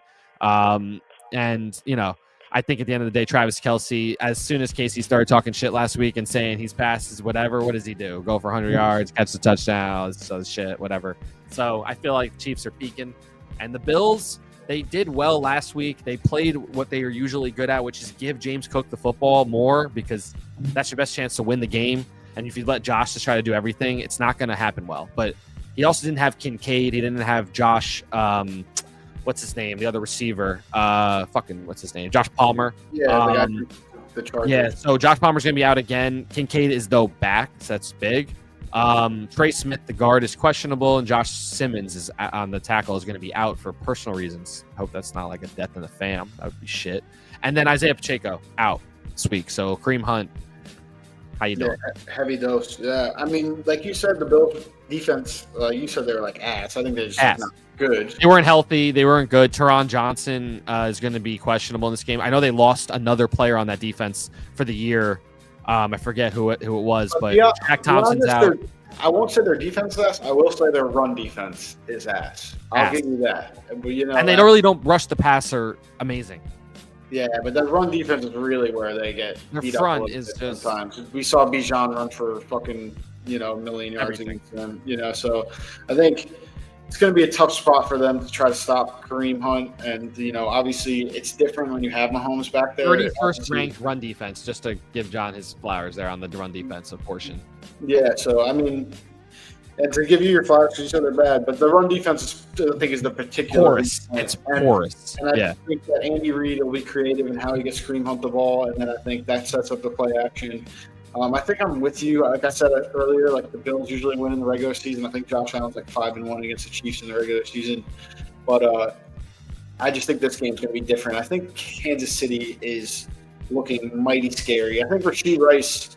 This is the first time we've really seen Rashee fucking ball out. Like I think he's clearly the number one, and they're going to feed him going forward. Yeah, Rashee is unbelievable. And him and Mahomes are just on the same page at all times.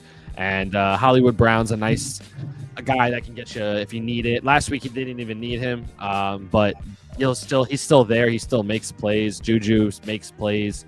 They just got guys all over the field that make plays. This new rookie, the running back, I hear he's going to be getting some run this week. I forget his name. Maybe Rashard Smith from Rashard Smith. Yeah, he could get some run this week. Could see maybe an emergence from him, and that'll end up being the duo. Pacheco hasn't looked too great this year, to be honest. But yeah, Chiefs all the way here. If the Bills end up winning this game, that's a huge win for them to like really take this season by storm and take it back into their hands and steer the ship like completely correct after losing. And like kind of looking like shit for a couple weeks. So, that's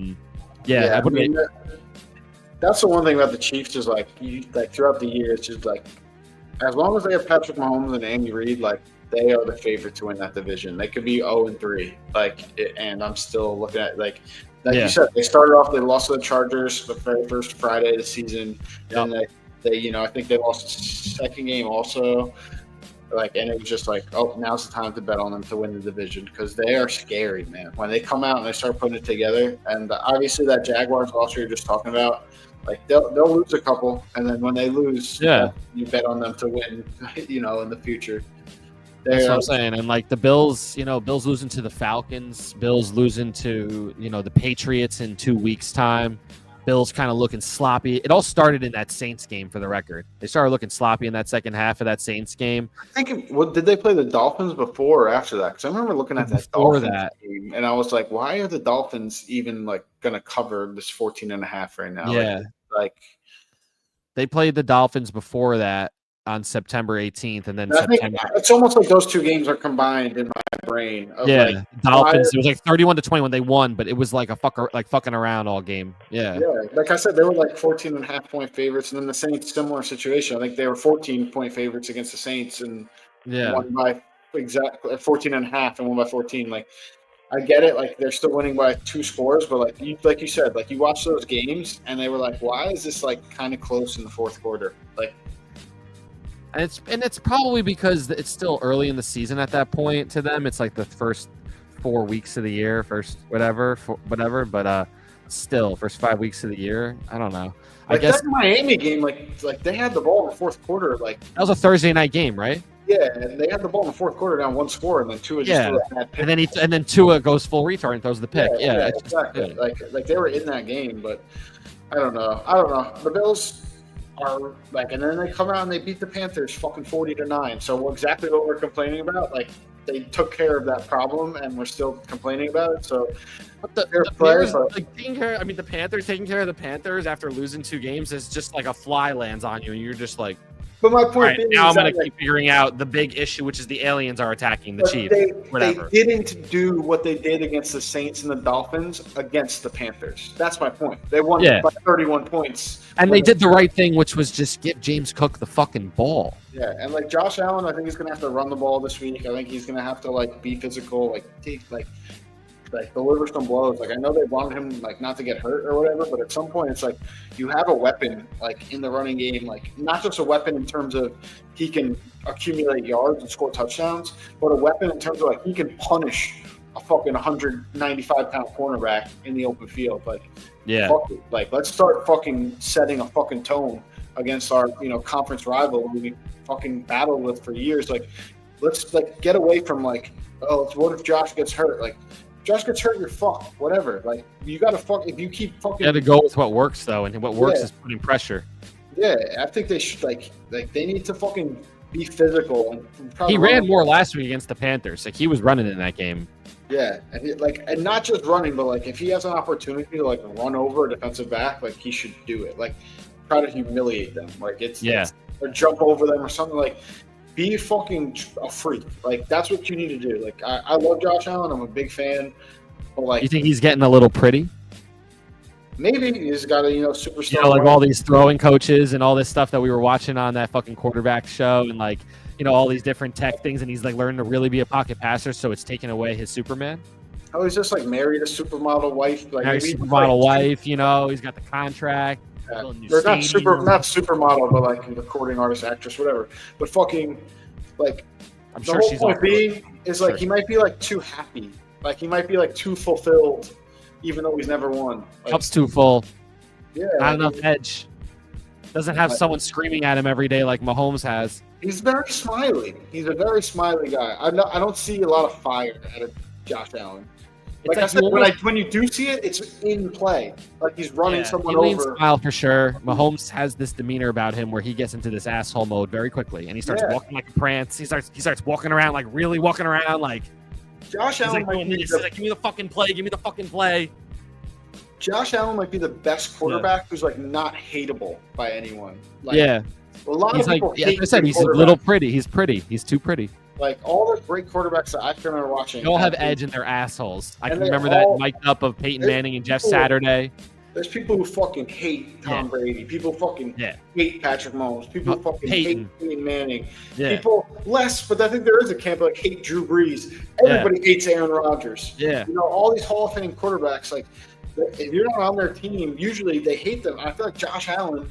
And I think there's a little bit of the Bills factor too, because they've always been like lovable losers. Mm-hmm. But still, like no one hates Josh Allen. And I think that's a detriment. Like he needs to be a little bit of a fucking asshole, put a little chip on his fucking shoulder, and stop just being like la-di-da. Like I don't know. Even when they lost in the playoffs to the Chiefs, like I want him to be like we should have fucking won. Like they were fucking better than them. We lost. Like it was a circumstance. Like they got the fucking coin toss. They won a coin toss. There's no like anger. Yeah. They won a coin toss and they scored a touchdown before we had a chance to touch the ball. That's why they fucking won. If I got the ball first, we would have fucking won. You know what I mean? Just something like an edge, like you said. Like I don't know. We don't know. It might be there in some way, but it feels like he goes from just like competitive and happy to just sad. There's no like anger stage, which is the motivator to go and like go get it back in a sense. Like, I don't know. I don't know if I'm there yet with Josh Allen, but obviously the talent is all there, and he's got to continue to scramble. That's key. Yeah, I think they need to run the ball in general. Like, he needs to be a part of it. They'll be the best team in the AFC if they run the ball, and they should make the Super Bowl if they just run the ball. And they use. It's going to be hard. It's going to be hard, but I think the way they run the ball really dictates the pace of play in that game, in their games, and it allows keep the ball out of the other team's hands. Like, it's simple. So to be a college team, if you have to fucking run it 40 times, like. I honestly think that could be really good like that, and it takes pressure off of that fucking bad run defense when you do that. Exactly, because you know what they also have? They have the number 2 passing defense. Number 2. As I told you, their passing defense was good. Like, your passing defense is good, so if you kind of go hand in hand because yards allowed, and if you're giving so many yards on the ground, like teams aren't going to be inclined to throw a lot of passing against you. But I do also believe it's because their secondary isn't better. Sure, their secondary is just better, and they have other guys out there like whatever Hamlin, Teron Johnson, and all these guys that play good football that maybe people don't know about, but there are a bunch of guys that a lot of people don't know about on that team actually. But not a lot of household names. They had Bosa on the defensive line. I think he's out maybe, or is he in? Joey Bosa. I think he's still playing. So that's so they have some guys that can make maybe some X factor plays at different times, but they'll need everything to beat this Chiefs team. I still have the Chiefs in this game. And Matt Milano, I think, is obviously still out, and Ed Oliver might be back. Ed Oliver's back. Matt Milano played last week, actually, so he's back. Nice. Okay. Yeah, so he's been back for a week. But Jack Thompson, the other linebacker, is trending to be out actually for the Bills. The other I do think Milano is like a huge difference maker type player. I think when he's out there, they're a little bit more organized. Yeah. I think honestly, I think linebacker is the most underrated position in football right now. I think it's not like in the days where we glorified, the Brian Urlachers, the Ray Lewises. I feel like now everybody looks at the pass rusher, everybody looks at the corners. Like one of those two positions has to win Defensive Player of the Year every year. And I do think it's almost like running back happened on offense. Like running backs not getting paid. They try to take one out. We can put anyone back there. And I think that became a thing at linebacker. They started getting drafted a lot later. And now we're seeing it teams like the Cowboys, teams like the Bills when Matt Milano's out, teams that have bad linebacker play. You can have the best D-line in the world. They're taking up their blocks. They're doing their assignments. But if the linebackers can't fill the gaps, then you got nothing. Yeah. And Shaq Thompson, their other linebacker, is officially out. I just looked it up. Daquan Jones, the defensive tackle, is also out. Taylor Rapp is on IR now. They had to wrap him up. Safety. They're starting safety. That's bad. Ron Johnson is limited practice on Friday. He's going to be a game-time decision. They're banged up on this defense, Bills. And Ed Oliver's on IR until Week 18. Oh, so Ed Oliver's out. You're right. Okay, yeah. So I was wrong about Milano, so maybe I just haven't. Yeah, Tyler Bass is also on IR. He's supposed to come back this game. We'll see. And DeMar Hamlin's on IR. He's supposed to come back Week 11. So they're really banged up. I don't know how they're going to be able to stop Kareem Hunt in that run game, and Rashard Smith, like you said. So I got the Chiefs all win this game. Big time. Chiefs, that's probably my favorite bet of the week, actually. Chiefs -1.5. Yeah, definitely. I think that the reason the Bills are getting the points is not a good enough reason for me. Yeah, it's just a one. So I hear you. And then we got Seahawks. Seattle at Washington. We can blow through these since we're the time's going, but Terry McLaurin is officially out again. Brutal. Seattle -3 on the road. Kind of trappy. I got Jaden Daniels covering at home, actually. I like that. I mean, the Commanders are a weird team. The Seahawks, like we said, their defense looks pretty good. Julian Love is out, safety for them. Yeah. The Commanders' defense is pretty bad, though, man. It's tough. It's a revenge game. Bobby Wagner, he'll get up and play, which is good. So, I don't know. And Commies actually looked pretty good last couple games, as much as I hate them. Jaden Daniels, he just... I don't know. They lost to the Cowboys and got pretty badly. And then lost last week. I mean, yeah. I don't know. That defense is bad. Dallas, Tennessee. Yeah. Kansas City was going up and down the field on them. That was easy peasy. And Dallas offense is sick, though. I mean, I don't know. Kansas City shit. Dallas was the first game back CD, right? But Kansas City also shit all over themselves in the first half and still scored 28 points. It might be fading into the night. Yeah, Chicago also they lost to that week before in that heartbreaker. That's right. Caleb Williams came down. Kyrie Santos. Oh, man. Yeah, you might be right. Seattle on the road here. Yeah, I mean, it's a weird spot. Like you said, it's Sunday night football. I would fade. Super, super weird. Yeah. I mean, I could see it going either way. It is a spot, beyond just betting-wise, for the Commanders, this is kind of a must-win almost at this point. Yeah, the season's over. You go 2-4. I mean, with Philly and Dallas, the season's over. And you already lost to Dallas once. You're going to lose every time you play Philly. That's rap. Yeah, and then on the Seattle side, it's if you don't win this, you're a pretender almost. So it's a kind of interesting game in terms of circumstance. Because like you said, if you go 3-6, if you're the Commanders. That's bad. And the Seahawks, all of a sudden, you're 6-2, 8 games into the season. You're a contender. So it's there's a lot of pressure on both teams here. I think for a weird kind of Sunday night game of teams that feel even though they're in the same conference, never really play each other. Damn. Yeah, I agree with you. I would take a fade on this game and just maybe take some overs. If overs on some players, overs on Jackson Smith and Jigba. Maybe an anytime touchdown. Charbonnet seems that he's been running well. Let me get that. Of course, I'm going to start him. That's the game he doesn't score. And then the last game of the weekend, John's Dallas Cowboys versus Arizona at home. Looks like Kyler Murray is actually not going to play, and he's been practicing with the twos from what I was reading. Such a bitch. Jacoby Brissett will be the starter. Yeah. Dallas, I don't know. It's just like this seems like one of those games. It's like this is a boat race, and Dallas has a bigger boat. So Dallas, I agree with you. I think Dallas comes back, but obviously it was a tough week last week against the Broncos, but they're a good team. They're back at home.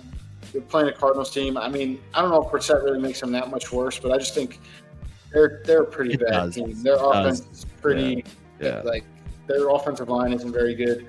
Our defense isn't good though, so we just have to make sure we're scoring points. Dak needs to be on point. We can't turn the ball over. I think it's also like the Dallas knows they know their defense isn't good. So it's like one of those things where it's like I could see them like putting together a nice performance and Dallas winning like 28-17. Yeah, I mean, I'm probably thinking more along like 35-24. Like I said, the Cowboys defense is bad. Like they're going to give up. Yeah.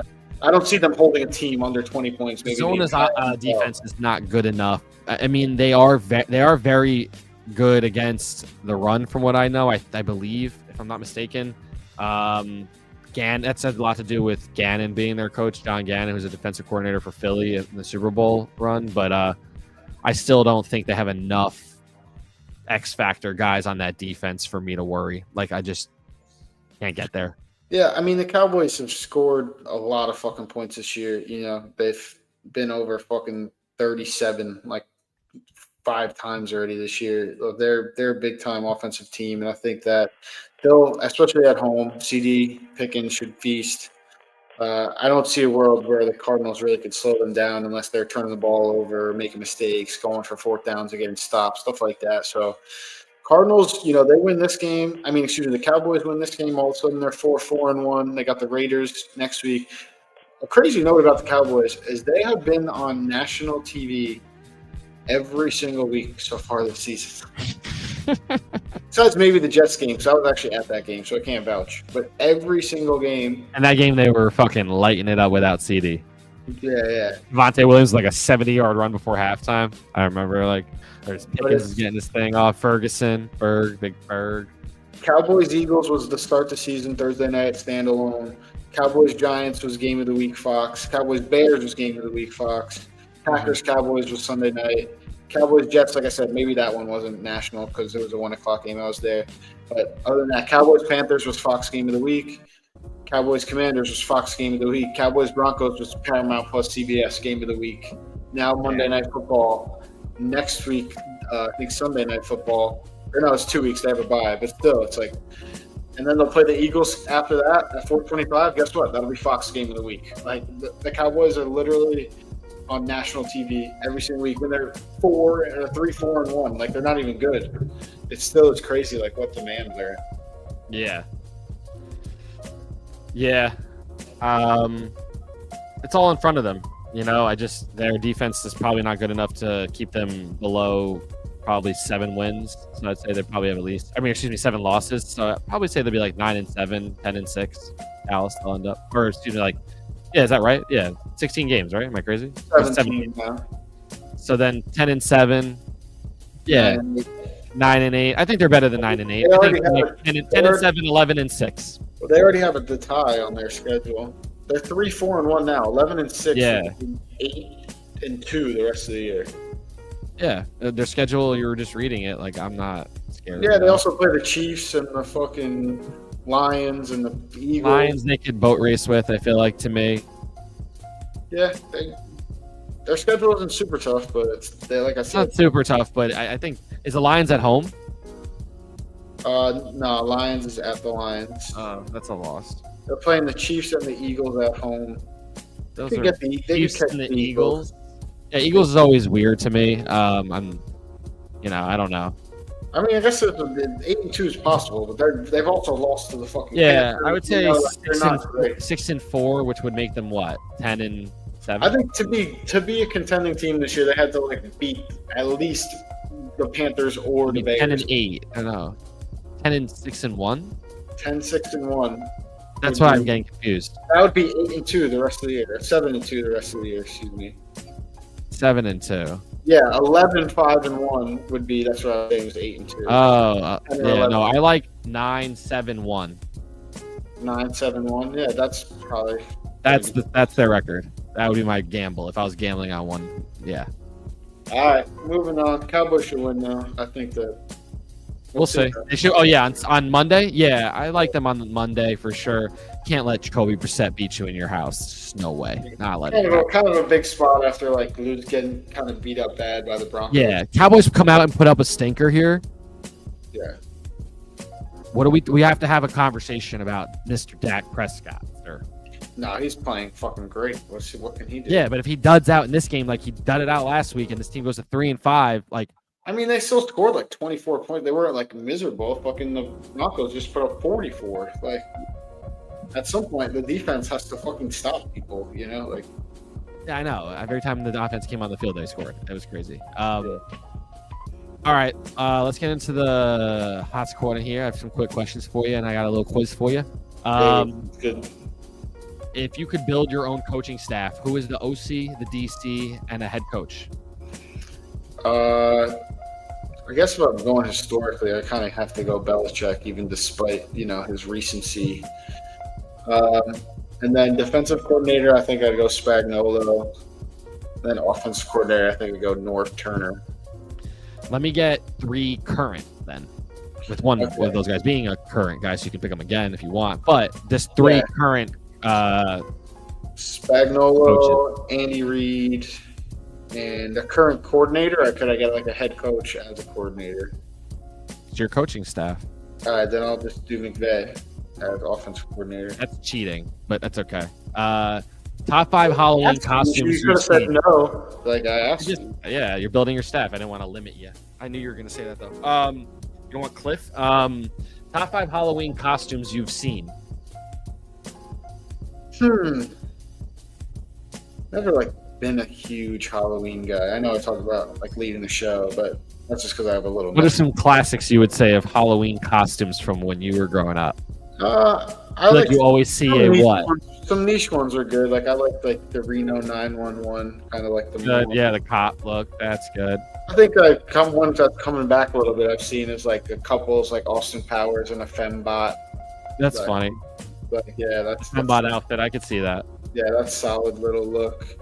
And I like ones that are topical. I think a little too much time has passed, but if it was more recent, where the Coldplay guy, that's good. I see what you mean. Yeah, almost Taylor Swift. Yeah, I don't know. I'm trying to think of good examples, but someone were Trump and Greta Thunberg as a couple that would be funny. I don't know. Andrew Tate and Greta Thunberg or something like that. Yeah. Would be funny. I don't know, some topical shit. Okay. Again, also, I was just top 5 I would say is Michael Jordan, the guy who dressed all Michael Jordan, he's he literally looked kind of with a bald black eyes. Just I think that's not even a Halloween thing. I think that guy hilarious. Just plays pickup games. Doppelganger. Michael Jordan, and he does the same moves and shit. So I wouldn't even call that Halloween though. That's just a film series. Oh man. Podcasts in your ear or podcasts on YouTube watching? Mostly in my ear. I listen to podcasts as I do other things most of the time. I'm not usually listening, watching. Sometimes though. Where's the most underrated place to eat, which doesn't cost more than $100 for you and your significant other? Underrated. So I got to think of what's properly rated. I'm a big Chili's guy. I think Chili's has good food. You're getting there under 100 there? Yeah, for sure. If you yeah, I think so. I think. Okay. Tito's. I mean, you could definitely spend more than 100, but could. Yeah, I guess it's fair. But you know what I mean. In consequence, I think on a normal, having a couple drinks, one drink, one appetizer, and entree each. We can keep it under 100. That would be. That's the question. You got it. Cheetos, Doritos, Fritos, Lay's. I guess I'd go Cheetos. No, I'd probably go Lay's, Cheetos. I don't know. Fritos and Doritos. Fritos. I used to. I'll go Fritos then Doritos. So I used to eat a lot of Fritos. Wow, Doritos last. That's crazy. Yeah, I used to get the mixed pack. I feel like I could ask this question to the entire country, and I would get every time every person would have their own. Eventually, people would line up, but like every person I basically talked to would never give me the same answer twice in a row. When we do like get the packs of like the variety pack, like Yeah, the Doritos would be the last one left every time. Yeah, it's true. The regular Doritos are always last for everyone. Why is that? That's so funny. Best starting 5 in basketball for the next 10 years.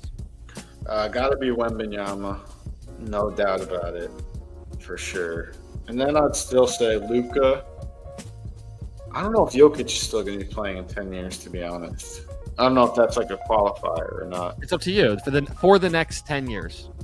It's almost like if I have him 7 of the next 10 and then replace. And that's him. your prerogative, yeah. But that's starting 5 for the next 10 years. Like, then only 4 of those guys that you picked are left, and the next guy is. All right, so then I'll keep him in. Then I'll do Jokic and Wemby in the fucking front court. That's not fair. And then I'll do fucking Doncic. Trying to think for the next 10 years. I think Donovan Mitchell's got another 10 years in him. You're like crazy. him. That's who you choose. Okay, go ahead. I like Donovan Mitchell. I'm a fan. And then Cade Cunningham, I think, is cool. Okay, I like Cade. That's a cool one. Interesting team. All right, you'd win a lot of games for sure, just for the record. All right, here's your quiz. Yeah, here's your quiz. Keeping it nice and easy. Let's see what you got. This might not be an easy thing, but we're gonna go team by team, and I want to see if you can name the offensive and defensive coordinator on each team. Oh, this is gonna be a bloodbath. Oh shit! I'll name teams that I think you could get. How about that? All right, I gave you. Right. No, I'll do the whole thing, but I'm not gonna know a lot, to be honest. Yeah. Well, now you'll know a lot. We'll start with the Falcons. The Falcons offensive coordinator is Zach Robinson. And then defensive coordinator. The defensive coordinator is a black guy. No, it's not. It's the guy from the Jets. It's Ulbrich, Jeff Ulbrich. You know more than you think. The black guy's the head coach. All right. Yeah, no. Head coach. Let's see. The Commanders. The Commanders' offensive coordinator is Cliff Kingsbury still. Yep. And then the defensive coordinator is. This is hard. Fucking, because you think Dan Quinn's defense, like it's. Like, you would think, yeah. Obviously, he controls the defense, but this name. Can you give me a hint? A hint. It is a black guy. Is a black guy. Is a black guy. Harry Fuel? No, it's a good guess. Joe Witt Jr. I didn't even know he was black. Is it Joe Vitt or V-I-T? Witt, W-H-I-T-T. Joe Witt Jr. Yeah, no, that's not even who I was thinking about. So I was thinking about Joe Vitt. All right, go ahead. The Chiefs. The Chiefs defensive coordinator is Steve Spagnuolo. And their offensive coordinator is fucking. There's another like Andy Reid's offense. This one's tough. I should know this though. He was a head coach. There's a hint. He was a head coach. And then he came back. He started, I believe he started there, then left to become a head coach, didn't work out, and then he came back. Big clue. Good clue. White guy. A white guy, Gus Bradley. No, he's a defensive guy. I don't know who it is. Matt Nagy. Oh, yeah, he stinks. Yeah. I know you can see him standing out there, though, now. No, I know, yeah. I know who Matt Nagy is. Pittsburgh. Pittsburgh. This might be a double miss. I don't know who. Really? You know the offensive coordinator was a head coach for a long time. Ken Wisenhunt? No. He was head coach for. Yeah, he came from being a head coach to being, like, basically, he was the offensive coordinator for an MVP season for a quarterback. Offensive coordinator for an MVP season for a quarterback in the mid 2000s. That's a clue too. He's a white guy. Mid 2000s. He was the head coach of that team as well. He eventually became the head coach of that team as well, and took them. Caldwell? No, white guy. I'm thinking Colts. Oh, Colts, white guy. No, this is a Steelers. Oh, he was the Steelers head coach, and now it's the Steelers. No. He was the Atlanta head coach. Oh, okay. Matt Ryan, Atlanta head coach. Matt Ryan's head coach. And he was also the Tennessee head coach. Wasn't Matt Ryan's head coach Dan Quinn? It was, but they had another guy too after him. Oh, what? Mike Smith? almost not Mike. Falcons head coach. Look Yeah, up he was the Falcons head coach in 2021 to 2023. And Oh, then so he he became, didn't coach fucking Matt Ryan to an MVP season? oh, my bad. I thought he was there as the offensive coordinator. No, he was only on Tennessee that whole time. I thought he was that was the worst fucking hint of all time. Yeah, that was a bad hint. Okay. So he was on Tennessee for a long time, then the head coach of Atlanta, and then he became the Steelers offensive coordinator. You know him. Okay, the head coach of Atlanta after Mike Smith. Who the fuck was that? Oh my god. You got me all fucked up with this. No, Smith is the right name. I'm saying it wasn't Mike Smith. Though. But I know his name. He's fucking got the fucking fat face. Yeah, Arthur Smith. Nice. Do you know who the defensive coordinator is on Pittsburgh? No idea. Give me a hint. I had no idea who this is. I don't know how to give you a first hint. name, and I'll see if I know the last name. Terrell Edwards or Edmonds or something like that. Austin. Terrell Austin. Terrell Austin. Okay, he actually used to play D-line. Yeah, this is a lot harder than I actually thought it would be. Wow. Seattle. You know who the offensive coordinator is in Seattle? You know the last name. His father was the head coach of the Houston Texans. His father was the head coach of the Houston Texans. And his brother is the offensive coordinator of another team. Head coach of the Houston Texans. Fucking Wade Phillips. Fucking... Who the fuck coaches the Texans? They're just old enough to have a son who's an offensive coordinator now. This question just threw me for a fucking loop. I don't know. Nothing's ringing a bell.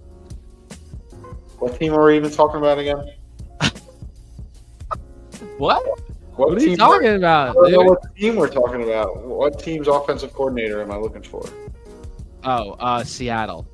Seattle's offensive coordinator is fucking... Seattle's offensive coordinator is the brother of the San Francisco 49ers offensive coordinator. Doing nothing for me. I don't know who it is. Their father was the head coach of the Houston Texans. Kubiak? Nice. There we go. Do you know their brother? Her son's Matt name? Kubiak? I don't know. David Clint Kubiak with a K is the Seattle offensive coordinator, and Clay Kubiak, the K, is the Niners offensive coordinator. Whatever. All right. Do you know the Niners defensive coordinator? I don't even think I gave you Seattle defensive coordinator. Is it Gus Bradley? On Seattle? No, this guy, I don't know who this is. He's a black guy? I assume so. These names are crazy. He's like he looks like the coach of the Houston Rockets. He has that skin color. Oh my god, we're going into more coaches. Fucking the head coach of the Houston Rockets, I know that Ime Udoka. Udoka. His skin type is what this guy ate. This guy's African. You know what it is? He's a former linebacker. For what team? We got nothing. What's his first name? Aiden.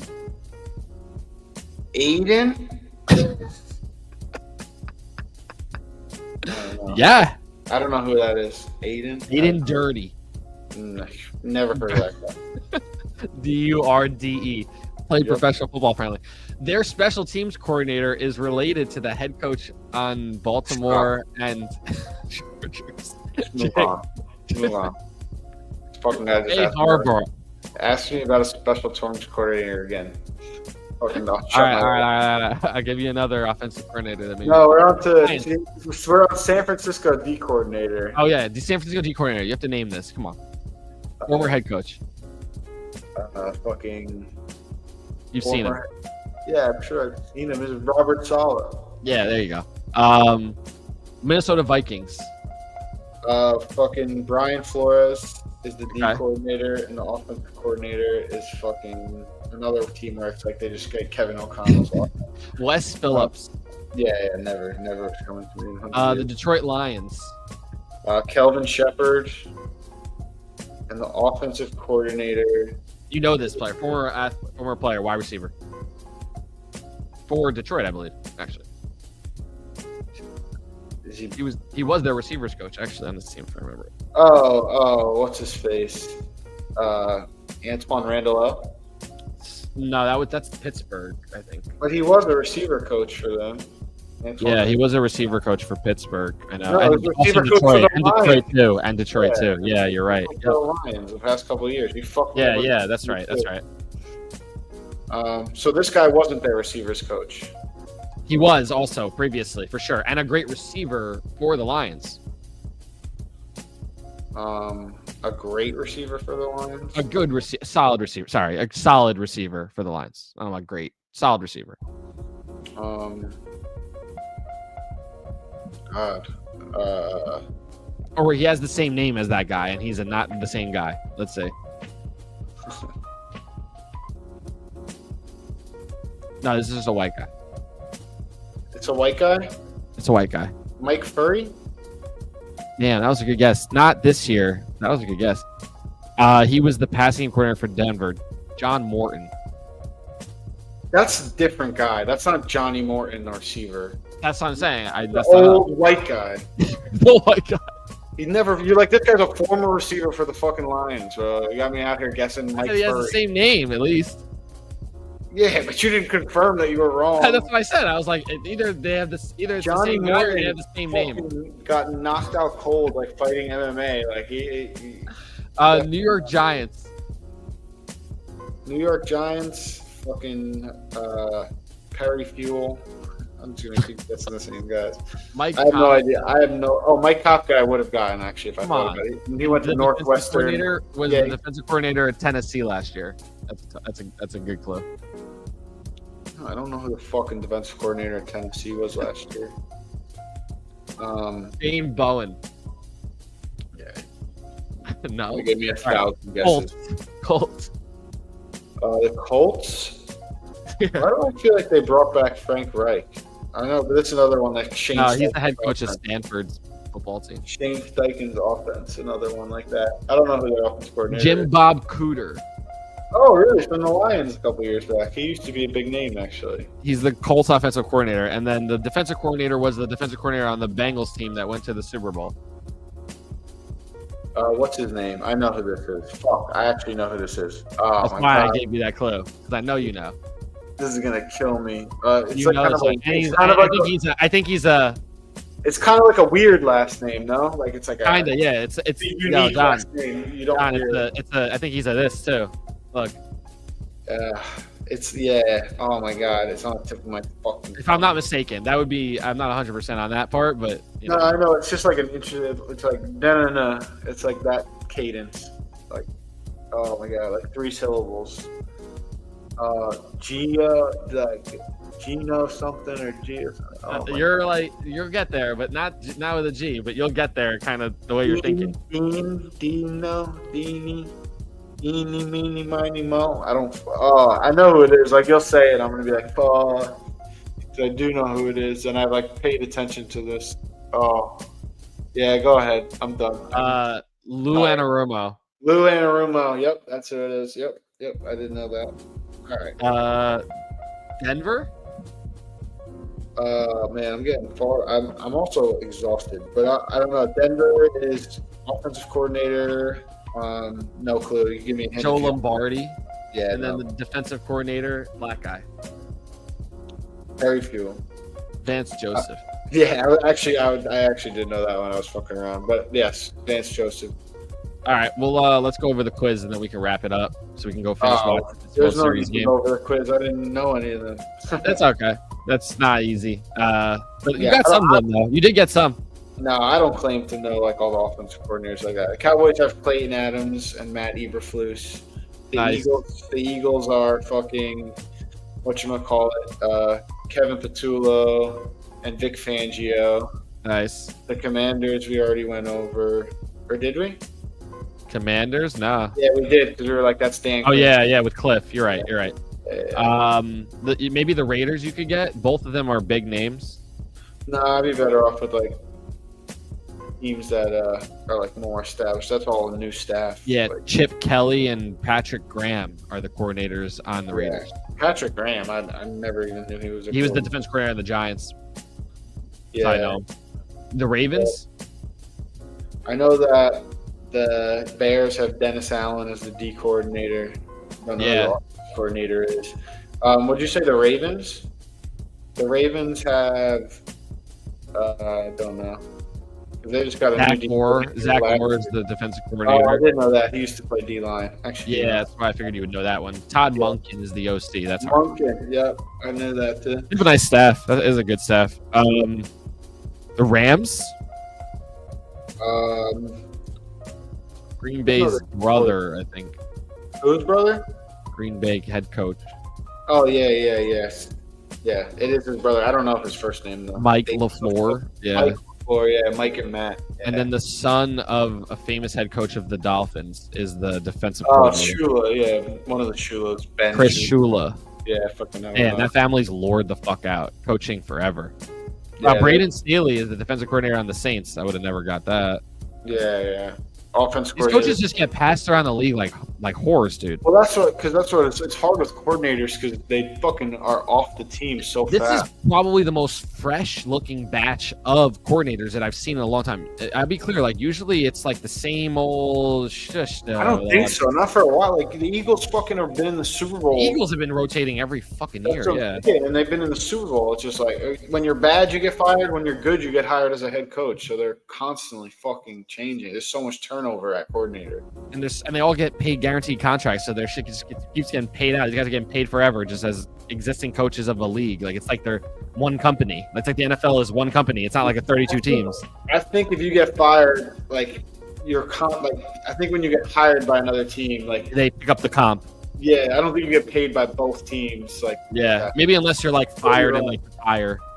but if you're fired and don't work, then yeah, you get paid your whole contract. Yeah. Like if James Franklin has the buyout at Penn State, like, but he has to like look for a job, and if he gets one, like, he Yeah, I feel you.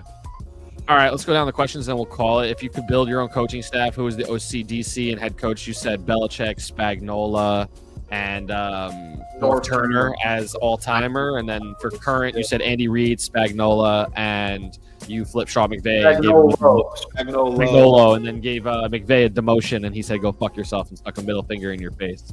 No, and then you called he's like and then you called the offense. The best offensive coordinators. Top 5 Halloween costumes. We said a lot of ones. We didn't say the scary mask. That's a good one always. That's funny. Yeah, Green mask. What do you? Green mask is classic. It's our childhood, though. That's why it's classic. Cat woman. You know what I mean? Like, what are we gonna say? Like I said, Nurse, sexy nurse.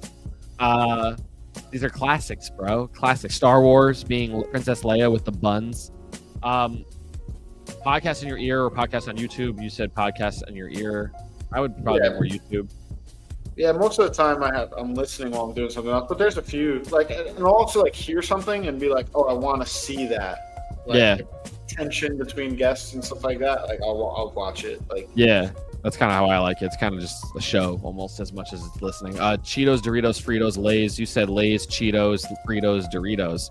And yeah, the one take that you had, which was awesome, is that everyone in the mixed package, it's always red Doritos that are left at the bottom. But truth be told, it seems like they put in more bags of those than anything else. It feels like always. Yeah, because they want you to buy the next fucking variety pack faster, and they know that if they leave more of those, all the work. We see you, Frito-Lay. We see you. Best starting 5 in basketball for the next 10 years. Yeah, you said it about Wemby. I'm glad we got to say his name at least once on the pod today. It's absolutely ridiculous what he's been doing. It's not real. Breaking basketball. I think I said he'd be the best player in NBA by like 2027, and he's like probably already the best player. He is the best player I've ever seen literally pick up a basketball. It, like in an individual like context of that moment, like it's ridiculous. He's done more than like that I've never seen before in the shortest span ever. Like a week of basketball, I'm seeing things I've never seen before. It seems like every single game, like multiple times a game. He's broken the game. Yeah, it's like 7'5". The step back 3 from the first game. Bro, snatching the ball out of the air on one end, like you're Wilt Chamberlain. Like these guys are nothing to you. Just blocking it on a turn back, snatch out of the air, dribble up, double crossover between the legs, behind the back, step back 3 and 1. And 1, yeah, crazy. He's like literally like dribbling like Kyrie. He's dribbling like KD. Yeah, No, he's dribbling like fucking Kyrie Irving, bro. He's fucking as 7'5". It's His touch, his hands, his spatial awareness on the court. He's graceful too. He's not like Giannis where it's so hard to watch. It's like it's all beautiful.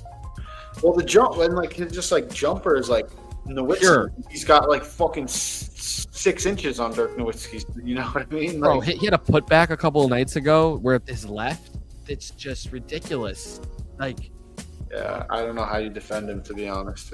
He's out of here. And defensively, he's the best player in the league. Yeah. So when you said him and Luka, it's over. Like right there, you don't even Jokic. Take the night off. Go ride your horses. Like I don't even care what else you said. Donovan Mitchell, it's fucking crazy. I love Donovan Mitchell. I take Shy over Donovan Mitchell ever. Yeah, that's a fair take. I can't really push back to Yeah, it. I just don't. But I like Donovan Mitchell much more than I like Shy. Like I just watch him. I don't know.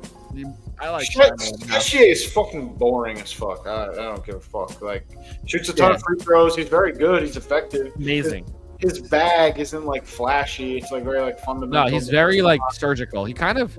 I don't even like to say this name a lot because I'm such a big Kobe fan, but in a lot of ways, his game is very similar to Kobe. It's not like flashy. It's very technical. I don't know. Kobe was pretty fucking flashy, dude. He's fucking early in his career, but I'm talking 24 Kobe. How about that? Not 8 Kobe. 24 Kobe. Yeah. More like that. Get down on the post, back it in.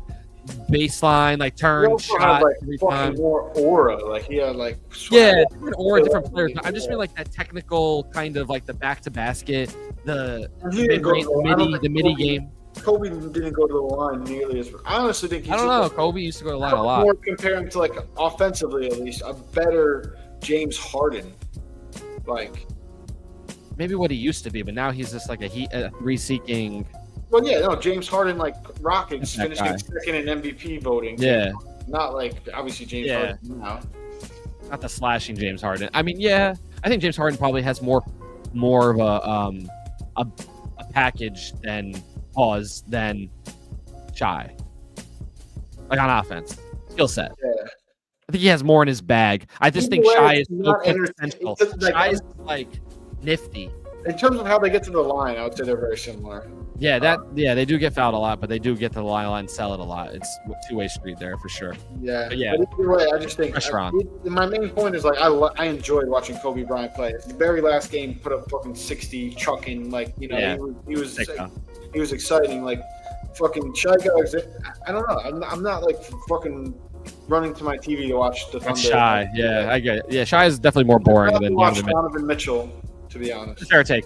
From that perspective, I mean that's fair. That seems fair. But if you want to have a better team, SGA. Yeah, if you want a better team, whatever. All right, well, we'll see what happens with these football games this weekend. Enjoy your Halloween weekend. Appreciate you tuning in with us. We gave you guys a little bit longer of an episode since we took the week off last week, but we'll be back next week for a little bit of a slate and.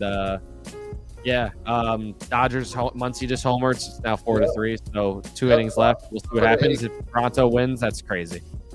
Savage came in to fucking relief right now to try to close the game and gave up a bomb. There we go. We'll see. Not over till it's over, but stay locked. We'll be back next week. Peace. Stop it.